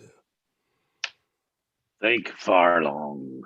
When this happens, so like the kids have observed these things between the epic flavored rice and the prestidigitation and the warming of the water to make the rice and the healing the healing kits. The kids are kind of like they're like, do you think that you could get out of here and get us somewhere safe? Are you heroes? And you notice that this question is being asked by one of the girls. She's like, are you heroes? Just humble adventurers. Myself a bard. But the real question is, where is safe? We don't know anywhere that's safe. We've only come here. I would definitely like to take you with us if we know where we can go and how we can get there safely. But traveling with such a big group, it will be difficult. Anybody have any sailing skills? The kids shake their heads. I think Moriana's probably done a little bit of everything, but specifically, I don't have that as a skill. Yeah, I don't have water vehicle as a proficiency.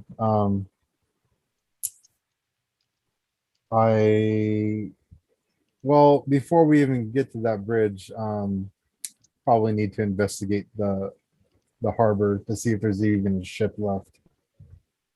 And Do you say this as you're discussing it, like out loud?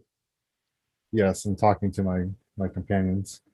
So when you say that, you notice one of the boys, a smaller kid with black hair, like black curly hair, he his eyes pop open and he walks over, he kind of scurries over to Quinn and he like whispers in his ears.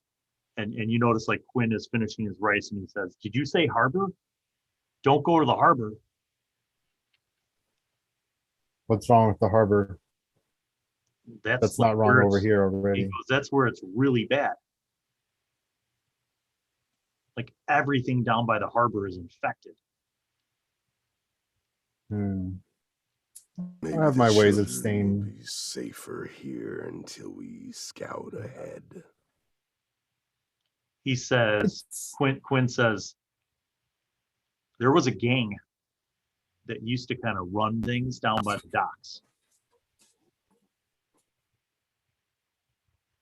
All the members of that gang got the disease. They all got infected. And they're still down there.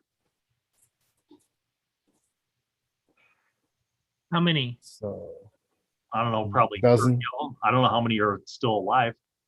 There were probably 30 of them at one time. They're in a gang called the Fish Heads. Sheds, huh? They kind of operated, yeah, they kind of ran, you know, the docks like a gang. Like if you didn't pay for protection from them, then they basically ripped off your boat or your warehouse. So everybody paid them protection. A lovely lot. What do you think, my friends? Should we go investigate down there still? I think that's kind of what we need to do, but I'm open to suggestions. I think we should at least investigate. I think we have the skill to fend off a couple people. I think so as well. We've got some new tricks I'd love to try out. Maybe we could leave Halon and Monique here with the kids.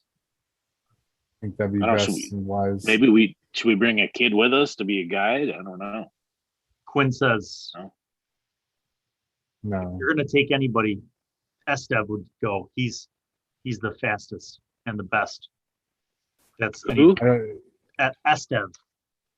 And he Estev? points to the small kid with the curly black hair. Yeah. I prefer not to endanger the children. I think we can handle it. Fair enough. Quinn says, and he looks at Jaunt and he says, you took the infection away. Can you do that?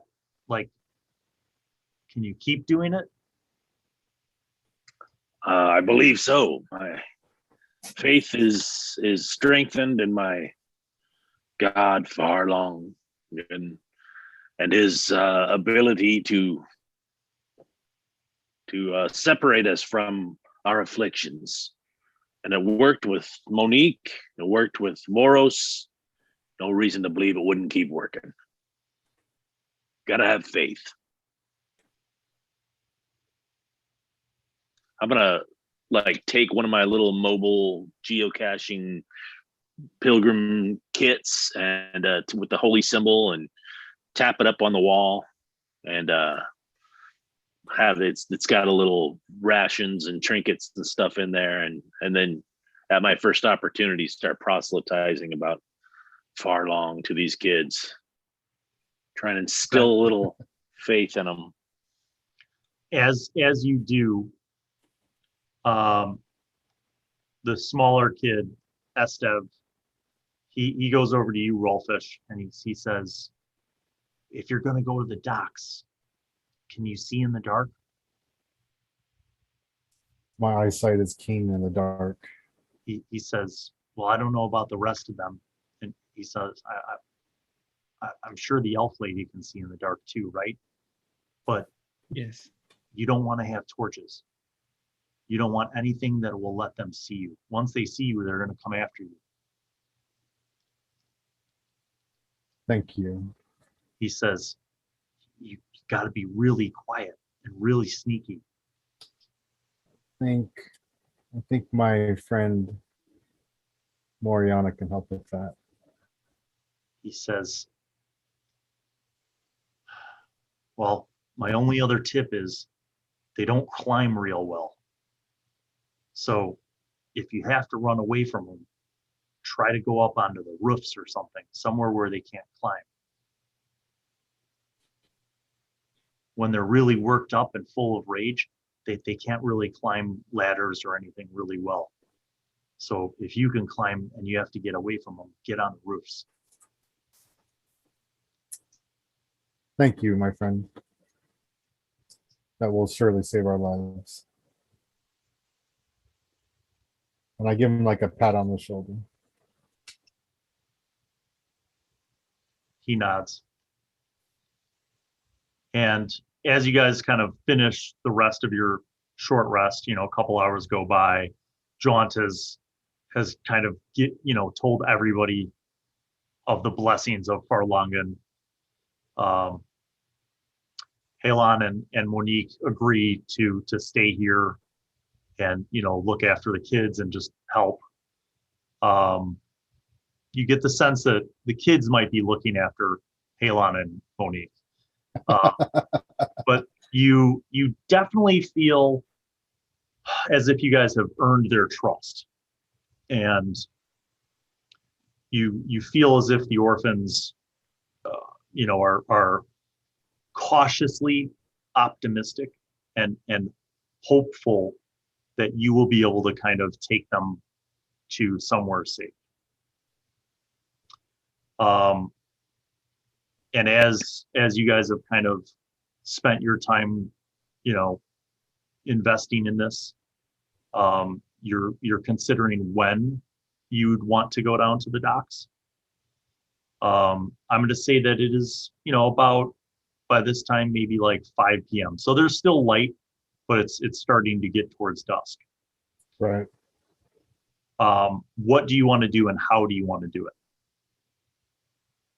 I huddle up with my companions. What do you think?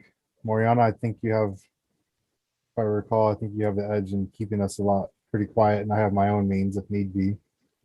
Yeah, I can do pass without trace, and it lasts for up to 1 hour on all of us. I can't see in the dark. I can't either. Well, we don't want to be. We won't want to stay out past midnight unless there's something else anyone can do. Well, We have like let's maybe use the last remaining light. 2 hours, maybe. Huh? Yeah. What time's it get dark, Bill? About what? 7, 8, 9? Yeah, 2 hours until dark. And we got an hour to get there and check it out real quick and get back. It's not that far. You could probably make it there even moving in stealth reasonably in like 20 minutes. Right. That'd give us enough time to check things out real quick and get back. Let's do that. Yes. Okay. So who is kind of, how are you doing this, and who is kind of going, what's our marching order effectively? I think Moriana should be in the middle so she can cover us with her magic, and I'll stay up front in case anything comes on. Moriana, are you casting? I think I would wait until we get closer to the port, and then I would cast pass without trace. Yeah, what's the duration on that? That's up to 1 hour. Oh, okay. So as long as your concentration. Okay. So then I'm going to have you guys each make a stealth roll for the first chunk of this journey. Oh, natural 20. 15. 22. So that's a 32 for me. Wow. Who got less than a 15? No one. Oh, John. I got 7. Lucky 7.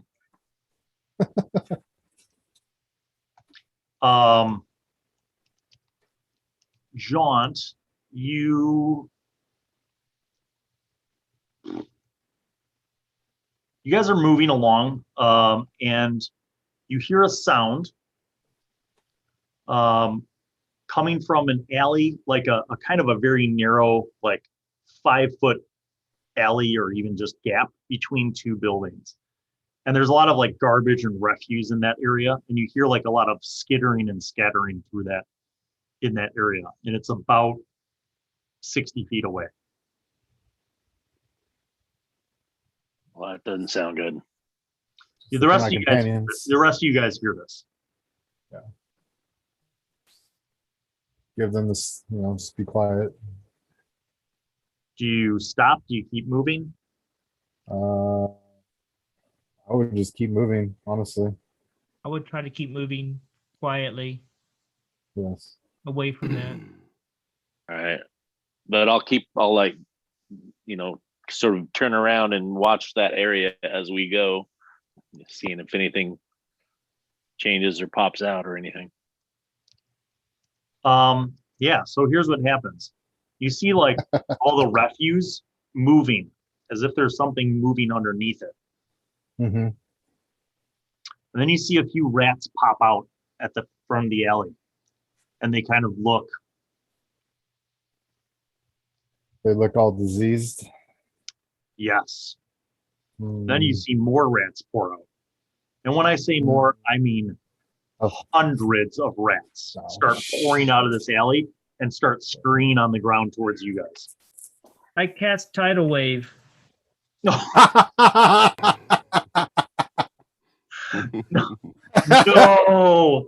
All right. Oh shit. Wow. Moriana might just have you guys covered right here. Let's see. 30 feet long, 10 feet wide, and 10 feet tall. Jesus. And they all need to make dex saves, or they get 4d8 bludgeoning damage. Oh my God. On a failed save, even on a successful save, they take half, and they're all right. Right. Just roll the damage. 4d8. Oh my God. That is 23. Yeah. Oh my God. 23 damage.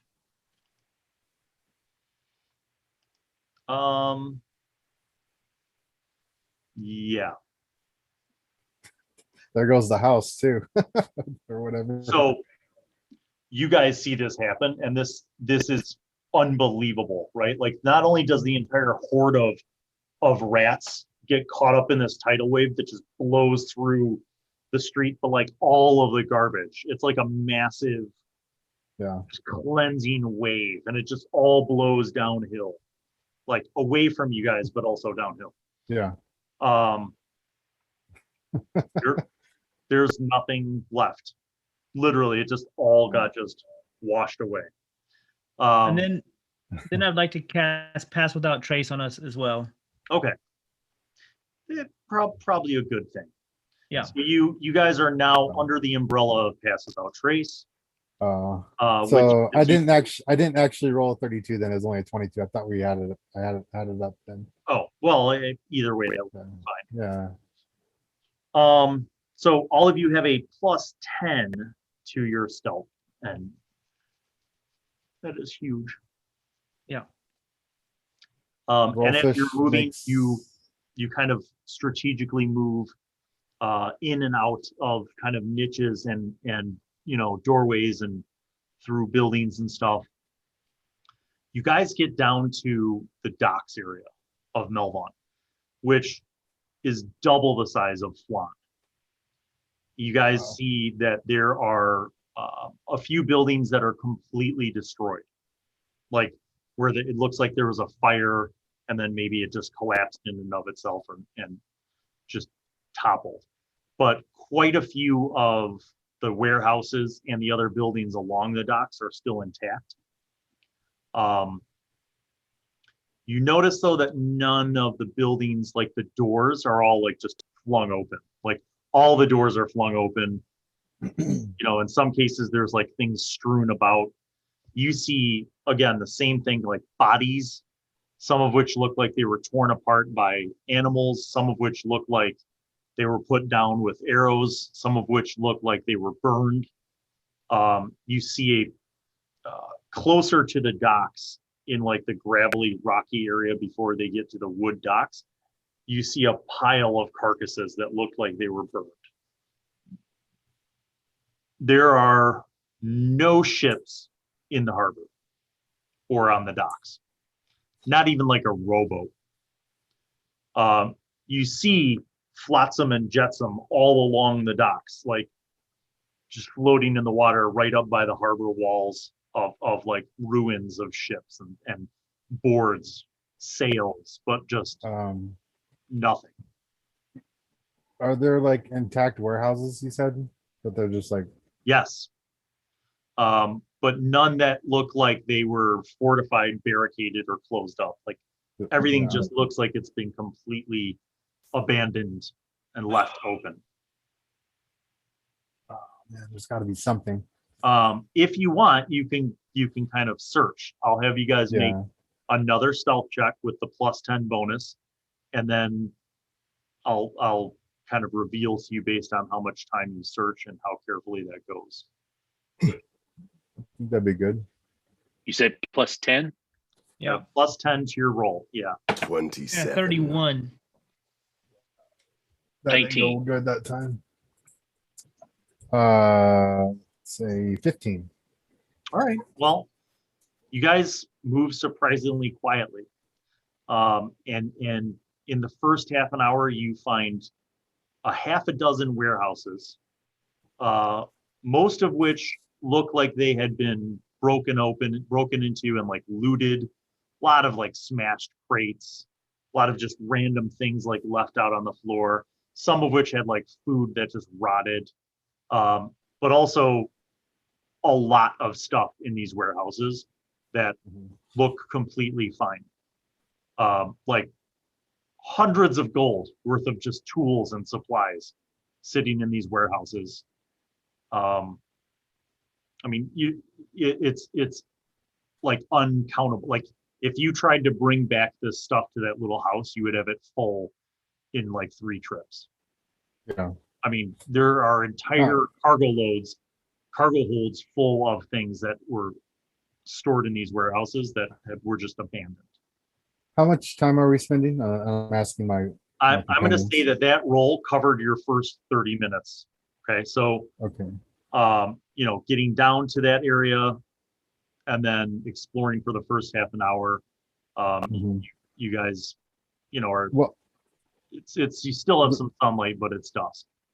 Yeah. Well, the reason I asked is I wanted to spend 3 spell slots as casting detect magic the whole time we were going through, just in case. Okay. That'll cover 30 minutes. Okay. So I'm going to have each one of you guys make a investigation check. Fail me now. Bam. 15.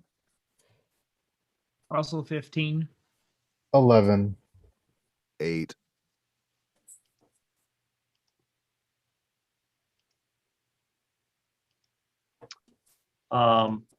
Okay. Get ready to write down what I'm telling you. Okay. So we're going to go lowest to highest. Who had the lowest roll? Vörös. I did with 8. Okay.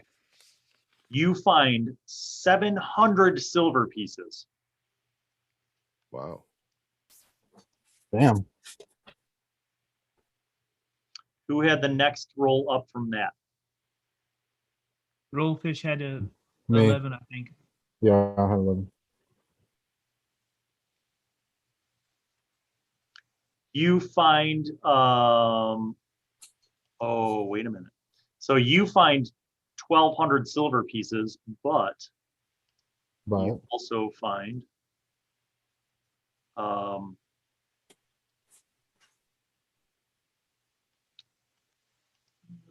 on.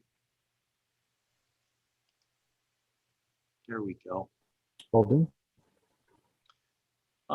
You roll a D10. A D10. That's one of these guys. Let's use this one. 7. You find a potion of growth. Roll another 10. Okay. I was just thinking that's the last thing he needs to drink right now. He's already big enough. 5 on that second one. You find a potion of fire breath. Oh shit. Roll again. Fire breath. 1. You find a potion of greater healing. Oh. And roll one more time. Greater healing. 8. You find a potion of water breathing. Oh shit. Okay, who is the next up from Rolfish? You got 2 15s. I think that's Okay, it. so roll a d10.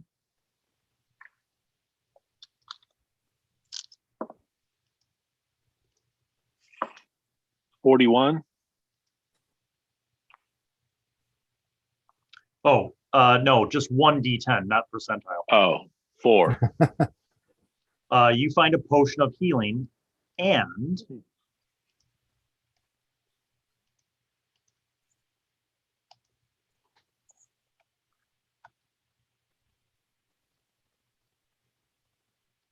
you find a pewter diadem worth 25 gold, and a sardonyx worth 50 gold. So you find 2 gems. Oh, nice. And then who was the other 15? Moriana? Yeah. All right. Roll a d10.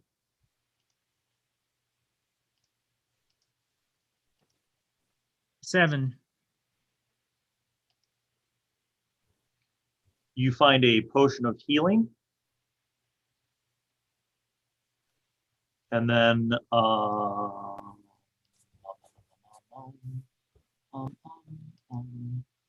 you find a zircon worth 50 gold and a moonstone worth 50 gold.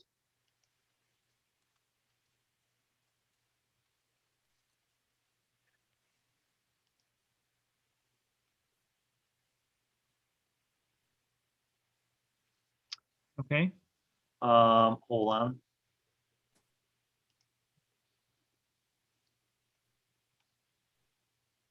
So, in addition to those kind of things that you find during the investigations, you find, like I said, an unlimited amount of weapons, tools, rope, armor, all that kind of stuff. Any mundane thing that could be purchased, you find a ridiculous amount of. I want a bow and some arrows. Sure. Anyone else? Any powdered silver?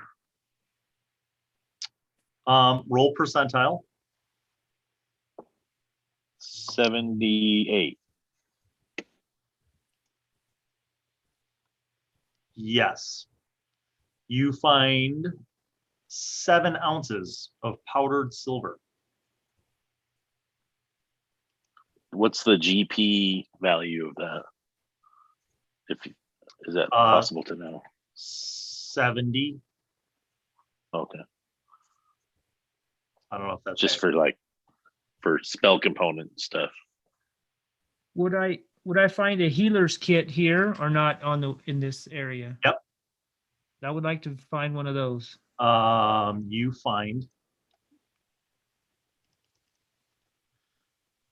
You find 15 healer's kits. Now, bear in mind, have a rough approximation for encumbrance. Because for real, if you have to start running away and you're carrying 800 pounds worth of stuff, I'm going to penalize you. Right. No, I'm just going to take, I would take 2 more of those healer's kits. I don't need more than that. Okay. I don't need any mundane items, I believe. Well, I'd what like a grappling hook and some rope. Yep. What does a healer's kit look like? It has bandages and things like that, and I will tell you. Salads. It weighs 3 pounds. It's a leather pouch containing bandages, salves, splints. It basically allows you to use the kit to stabilize a creature without needing to make a medicine check. But if you make a medicine check, there's also a feat that is like healer, which is what Moriana is. That basically allows you to use healer kits in a more ramped up fashion. Okay. To where you can actually like recuperate hit points and stuff. And they have so many has 10 uses. Yeah. Okay. Each kit has 10 uses. So you found a shit ton of healing kits. I'm only going to take 2 though. I don't. That's enough. I'll take Oh. one. Yeah, I'll take a one too. healing kit. Why not? You can't never have enough.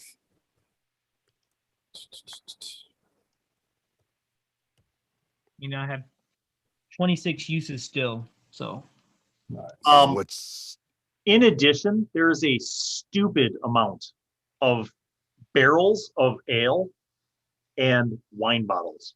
Mm. Mm. I'll take a That's wine good bottle. news. That's all I'll I take need. a Nice wine bottle. I take the 2 most expensive wine bottles I can find. Okay. what's the largest amount of arrows I can carry? How many ever you can carry. Are there any quivers? Yeah. They come in quivers of 20, I think. Guys, it's Okay. fucking Christmas. Just start or get whatever you want. I don't need We much. can't stay here I'm just too long. saying. We need to get back. What about- just to emphasize, when said you guys 50? are down doing these investigations, you most definitely notice that there are no ships. There aren't even boats. Yeah, there's nothing. Nothing left.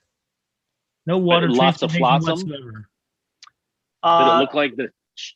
It looks like what's left of wreckage that's been floating for a long time. Right.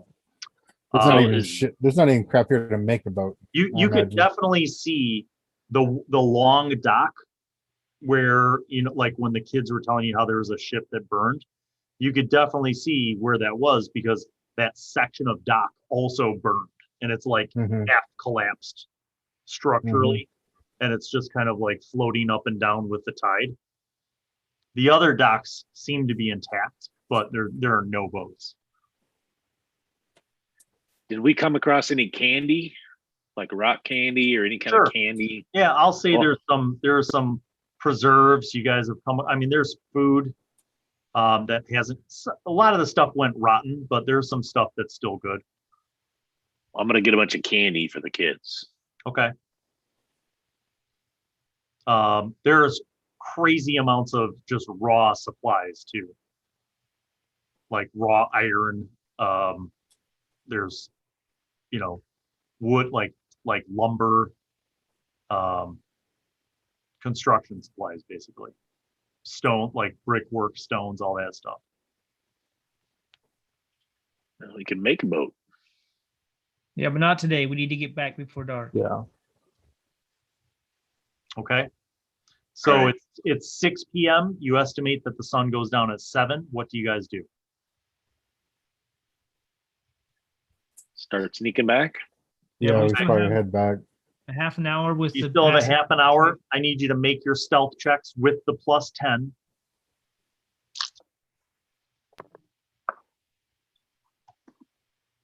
14. 28. 30. Jesus Christ. 14. You guys make it a half mile back. You're about a half mile away from the safe house. Oh, When you hear the sound of hooves, like horses riding from like a side street towards you guys, you kind of peek around a corner and you see 3 men on horseback with armor, full suits of armor, like hauling ass. And you're kind of situated in like a niche in the shadows and you're kind of hidden. They don't seem to be coming at you per se, but they're on a cross street approaching where you are. What do you do?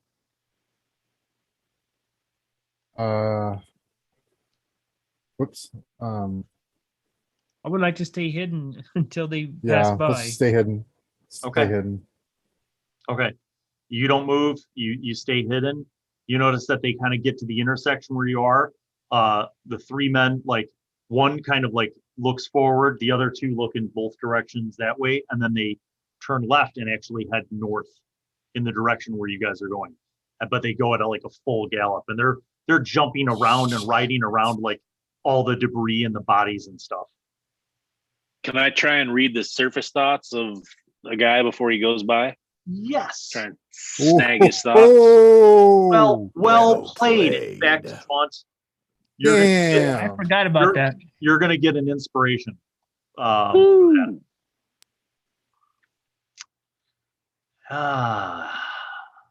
Well, that ruins my secret plot, Uh-oh. but it will pay off. So detect thoughts. You get to use this as part of the powers that you gained through the banquet. Banquets. You can focus your mind on any one creature that you can see within 30 feet of you. Yep. Creature you chose as an intelligent. Yep. All right. You initially learn the surface thoughts of the creature. If you probe deeper, the target must make a wisdom save. Okay. So I will tell you what you see on the surface thoughts, and then you can probe deeper. So the surface thoughts of this man, you see that he's very worried about the infected, and that he's hoping that they make it back in time. Okay, he's worried about the infected. So he knows someone that's infected, and yes, and that he hopes. Okay. No, not know someone, like as in the infected creatures and people who just in general haunt the entire area, and that he's hoping that they make it back to their safe house in time. Okay. Would you like to probe deeper? Sure. All right. He has to then make a wisdom saving throw. What's your spell save DC? 13. He failed.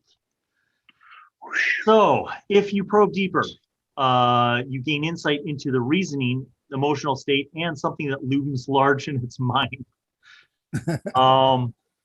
So emotional state is worry, not fear, but worry. You also gain insight into the reasoning that they have been on patrol in the city and have discovered a horde of the infected. Oh shit. That they are now running from. Oh God. And they are very worried. And he specifically is worried about getting back in time and not being caught up, and more importantly, not drawing the infected horde towards their safe house. Because then his feelings would go from concern into outright fear of angering the Night Lady. The Night Lady. The Night Lady. The Night Lady. And then they haul ass. They gallop towards the north.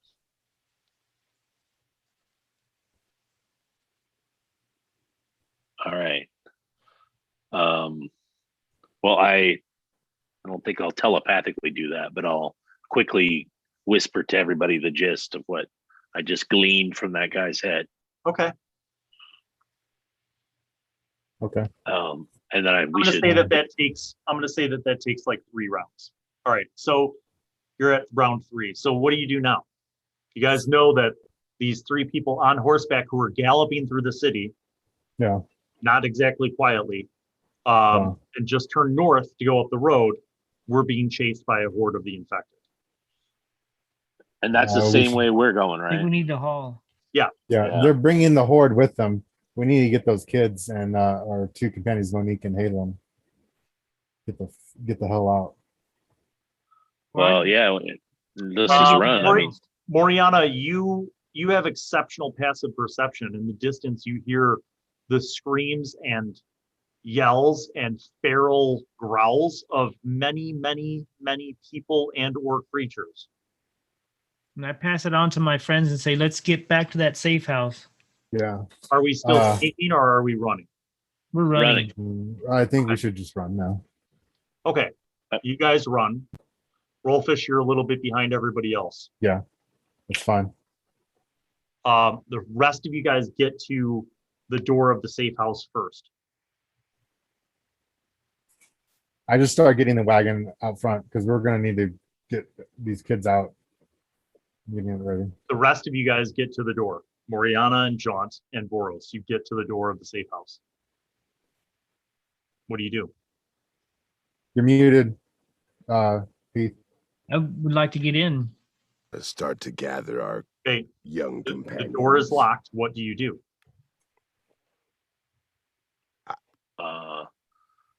Well, we ought to knock on it, I guess. Just like, it's us. Let us in.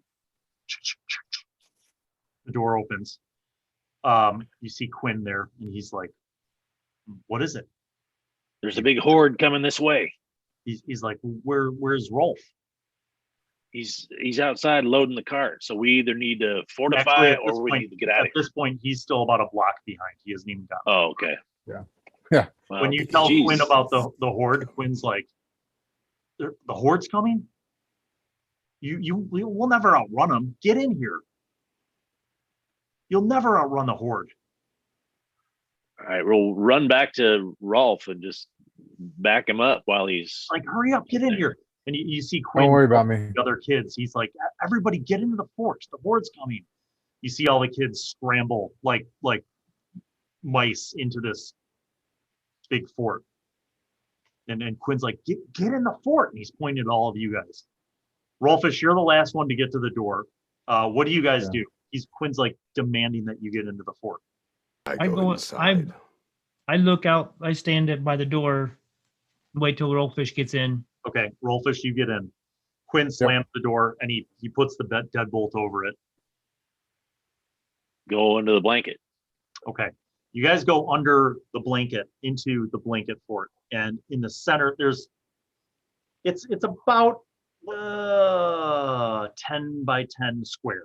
Okay, and in the center of this 10 by 10 square, you see a open hatch, an open trap door, and there's stairs leading down.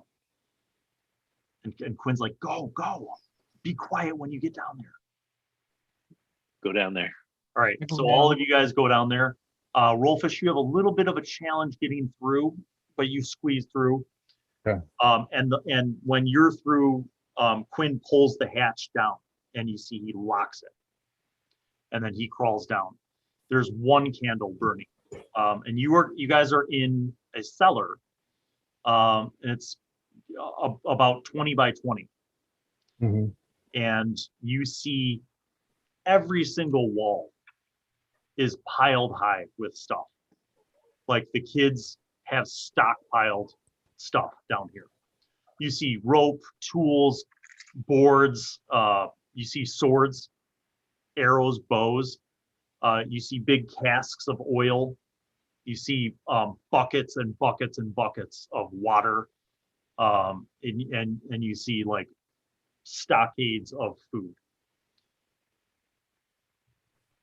I look at any of the food or the water to see if it looks okay, and if not, I purify it. You see that it doesn't look okay. It looks like it was maybe gathered a long time ago and eventually rotted. But as you purify it, you see that it seems to be completely edible now.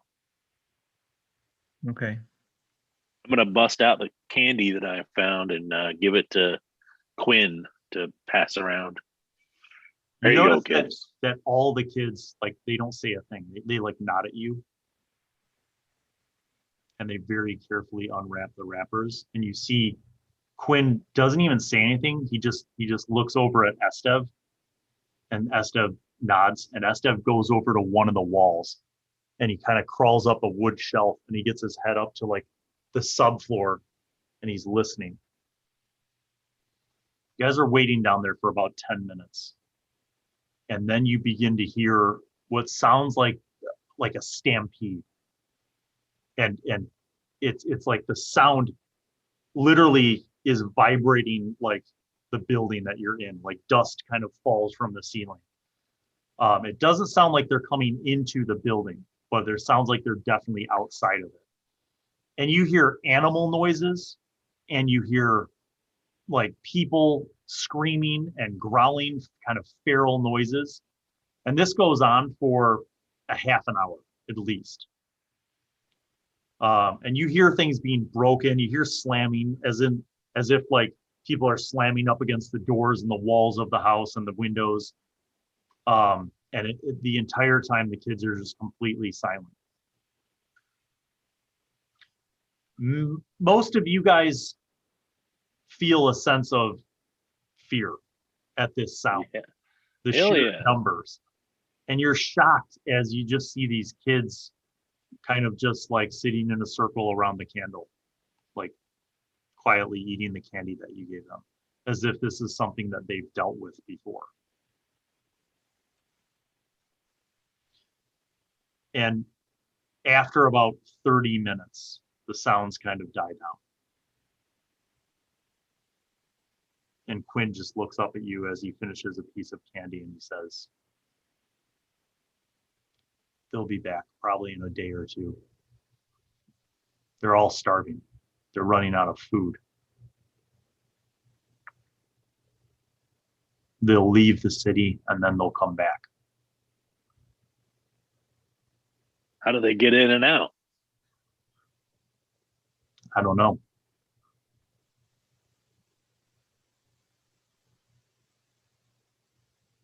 The humans that are... All the gates are closed. All the walls are still intact. But every once in a while, a whole bunch of them go through. Sometimes they return with fewer numbers. Sometimes they return with more numbers. Like they draw more of their own kind. And the humanoids that are affected seem to have some kind of intelligence, right? Like they can talk and vow to kill us and things like that. Like, yeah, they're not like zombies. No, they're living, and they can yell, but they're just like living anger. Jaunt, the way you healed me, can you do that to more than one at a time? I don't know. Jaunt, you know that's the power that you wield is a blessing that is done on one recipient at a time. Oh, yeah, no. Just one at a time, I'm afraid. You have heard legend of clerics being able to heal and cure mass numbers of people, but that is power that is divinely granted and exceeds your current abilities. Okay. Can we herd them?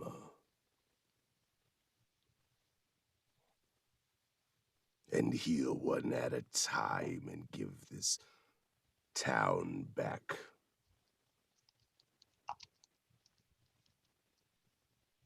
You estimate that it would take hundreds of days to do that. You're talking about thousands of people or creatures. Yeah, I think when we get a chance, we need to get out of here and get to someplace safer. How we do that, I don't know, but we definitely need to get away from this city. So you guys are kind of sitting there in the cellar. You certainly estimate that by now it's night outside.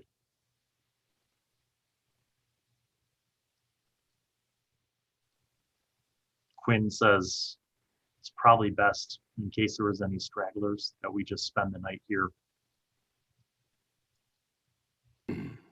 Makes sense. And he nods to a wall piled high with blankets and bedrolls.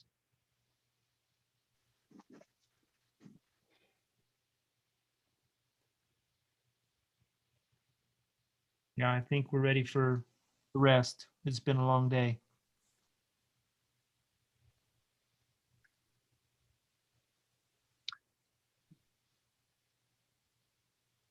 You are you guys doing watches?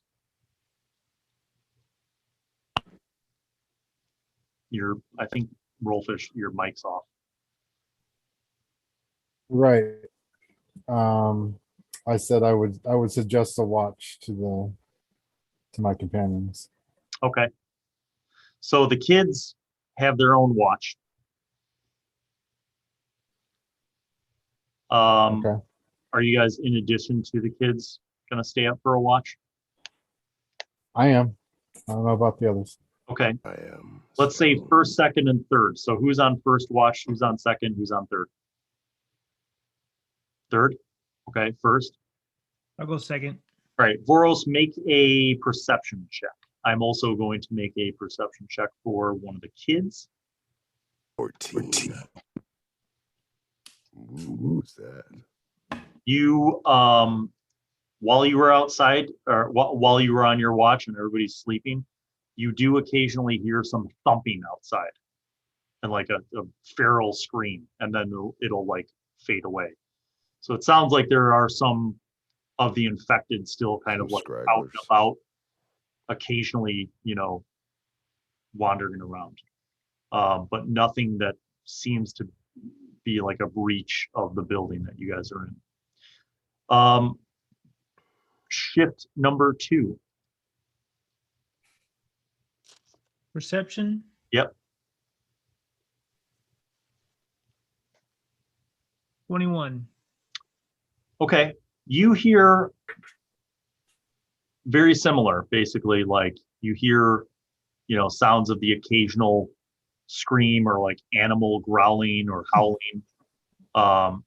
You hear birds or what you assume to be some kind of like bird or owl, like kind of doing a screech, but nothing that sounds like it's gotten into the building that you're in. Shift 3. Okay. That would be a dirty 20. You also hear the occasional thing in the first part of your shift. And then like an hour goes by, you don't hear anything at all. It's just peaceful. And then sometime in the third hour of your shift, you hear the sounds of hooves, like horses passing by on the cobblestone street. Okay. You can't quite make out the number that you hear, but it sounds like more than one horse, maybe 2 or 3. Yeah. I wake up Moriana. Okay, Moriana. Rolfish wakes you up. Horses outside, like we saw before, or heard before too. I'm gonna check And it I out. also use would like to detect their thoughts. Because I saw Jaunt do it. You can't see them. You're in a cellar. Yeah. I have to see them. Okay. Yeah. Then Let's and check it out. they've ridden, by the time he woke you up, they're already gone. Yeah, they're gone. Damn it. But can we tell which direction they were riding in? Sounds like they were going from the north to the south. Okay. So back down to the docks. Maybe. Ish. Okay. I think, Moriana, I think we could probably track them. We can see at night. Suddenly you hear the voice of one of the little girls, Amari. She like looks up at you guys and she like rolls out of her bedroll and she's like, "You can't leave. Nobody leaves at night." She's like, "It's nothing to worry about anyway." Have you seen those nights before? Yeah. Who are they with? Skinned rats. Skinned rats. Yeah. They're the Who only are ones they? they're the only ones that stayed in the city. Are they a gang? Yeah. So they're not noble knights. No. You know how many? Well, I mean, They're on I horseback? don't know. I've heard them before. She's like, we've heard him before, but she might have recruited some of the town guard towards the end. I don't know. When everything started to fall apart, maybe she recruited some of the town guards. She's the leader, you mean? The night lady? Amari looks at you like surprised. She's like, "Yeah, how'd you know about her?" We know things. but we don't know a lot about her. What can you tell us about her and her gang? Well, they've been around forever. I don't know. For the skinned rats have been around for a long time. Like decades. And she says, but I think the Night Lady took over the gang a few years ago. I don't know, because I was just a little kid. You know where they're holed up? Is it inside the city or outside of the city? She goes, well, yeah, of course we know. They're at the Crooked Crow. That was like their place. Is that a tavern? Yeah. Seems we got some investigating to do later then. Yep. She goes, no, you don't. Nobody goes near there. The skinned rats run what's left of Melbourne. If you Well, go I want to there, know some answers. if you go there, then they're going to find us. They're not going to find you. We won't say anything about you. She's like, Quinn's not going to like it. We stay on our side of town. We never cross the road. Do they know that you're here? I don't know. If they do, they don't bother us, but that's because we never cross the road. That's like rule number 2. Rule number 1 is don't get caught by the infected. Rule number 2 is never cross the road. We always stay on the east side. Stay east of the road. Crooked Crow's just up the street, but it's on the other side of the road. Good to know.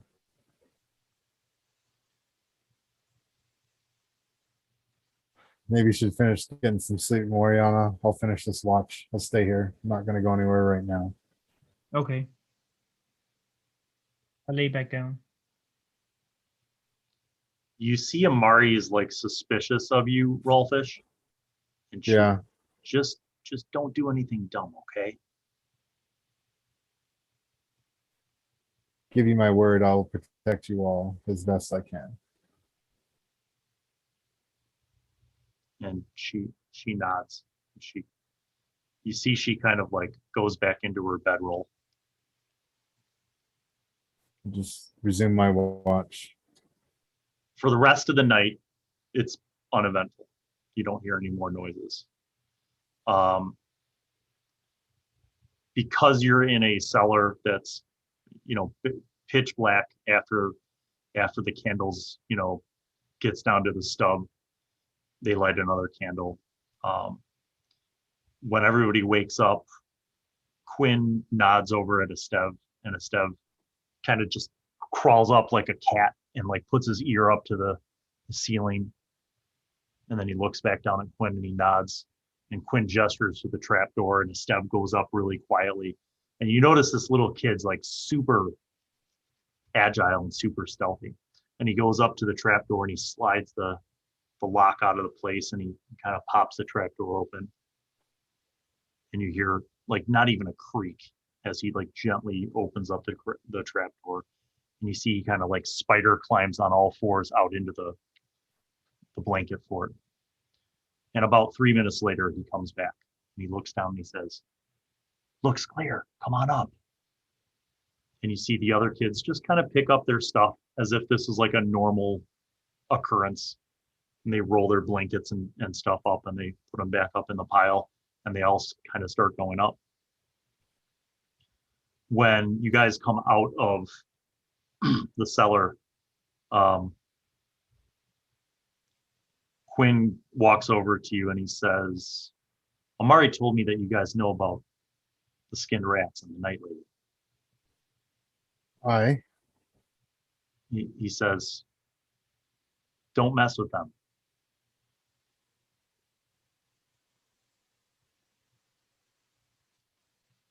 He said, "It's really not a good idea. We never have any trouble with them, but we also never go into their territory.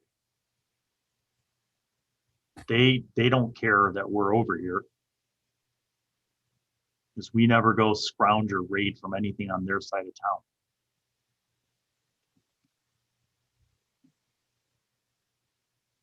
He says, I mean, you're grown-ups and all, and you're probably heroes, and you have magic, and maybe, I don't know, like, maybe you can hold your own. But there's a lot of them. And they all know how to, like, use weapons and stuff. Some of them even have, like, armor. And that's just the skinned rats. That's not even the night lady. What's she look like? Have you seen her ever before this all happened? Nope.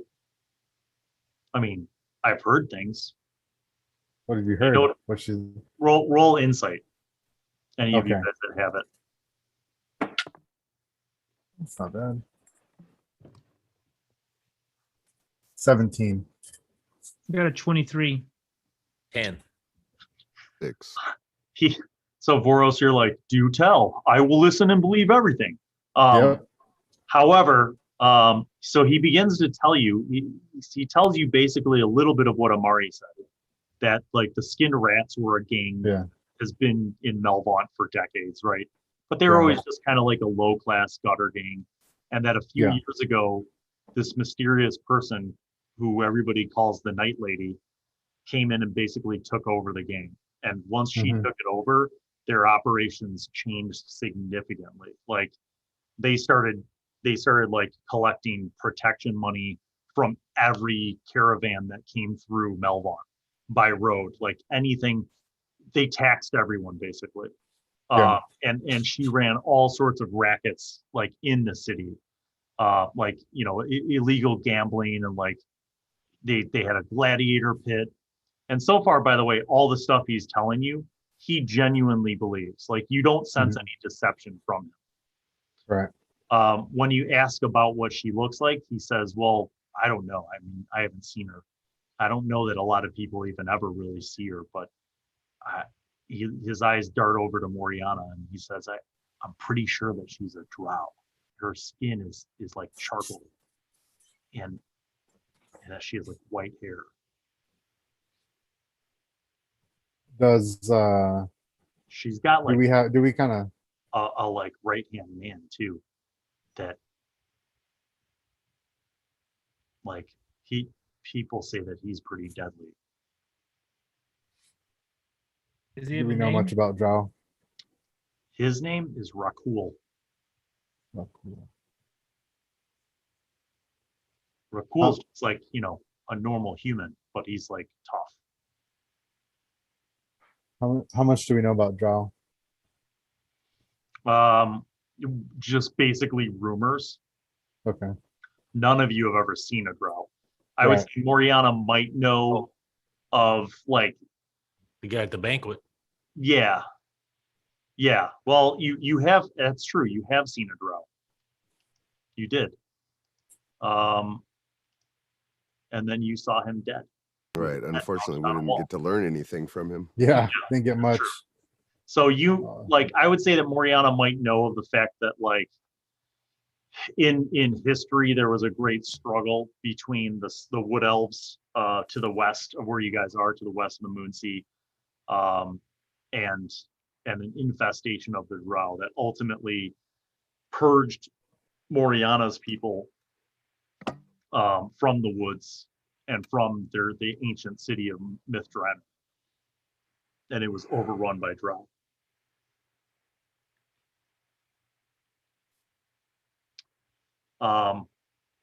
So Quinn basically looks at you guys and he says, he says, you know, if you go over to the other side of the street and you tangle with them, I just don't know how safe you would be. But we don't want any part of it, okay? We won't bring the danger back to you. What we involve ourselves in, we handle ourselves. We haven't decided about that yet anyway. We're just talking about it. He nods.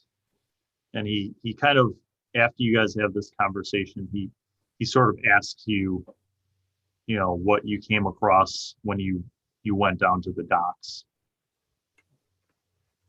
He's like, he's like, I saw that you guys brought a bunch of stuff back with you, so you must have found some good loot. But did you run into any of the infected? Just a few rats, but we took care of them. Easy enough. Or I should say Moriana did.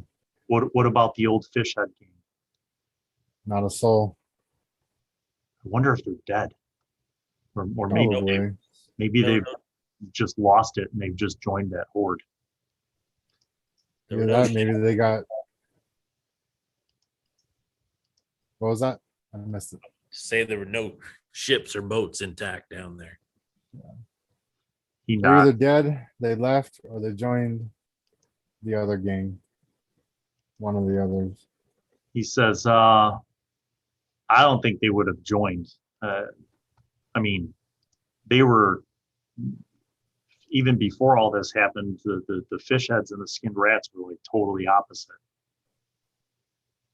And either they left or they're dead. Or we just didn't see them. He says, you didn't run into any other survivors, did you? Just a couple of those people on horses. That's why we had to run back, because they were being chased by that horde.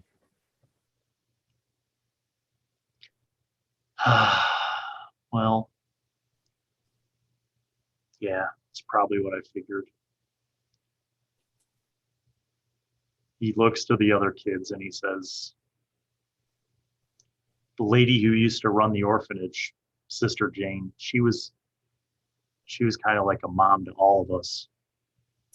But when we had to leave the orphanage, she was holding off a bunch of the infected. We never really knew if she made it or not. I mean, she probably didn't, but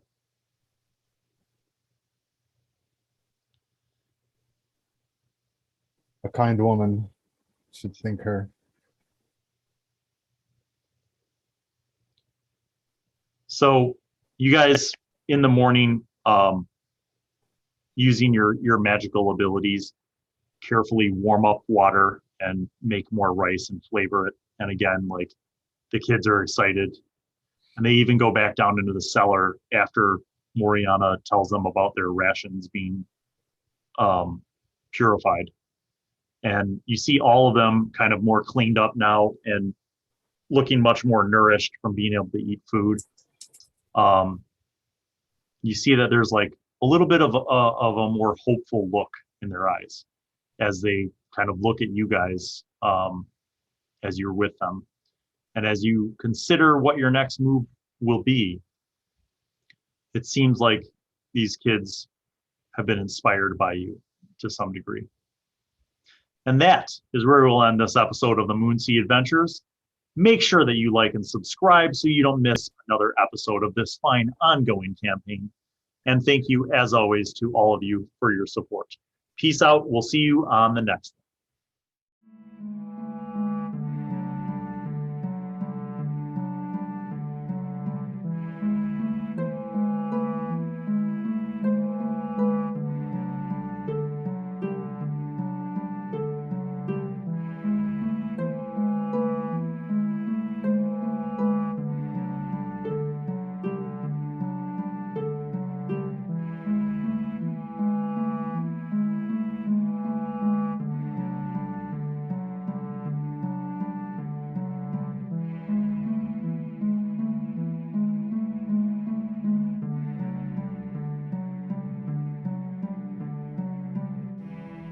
Well, hello, and welcome to Bill Allen World.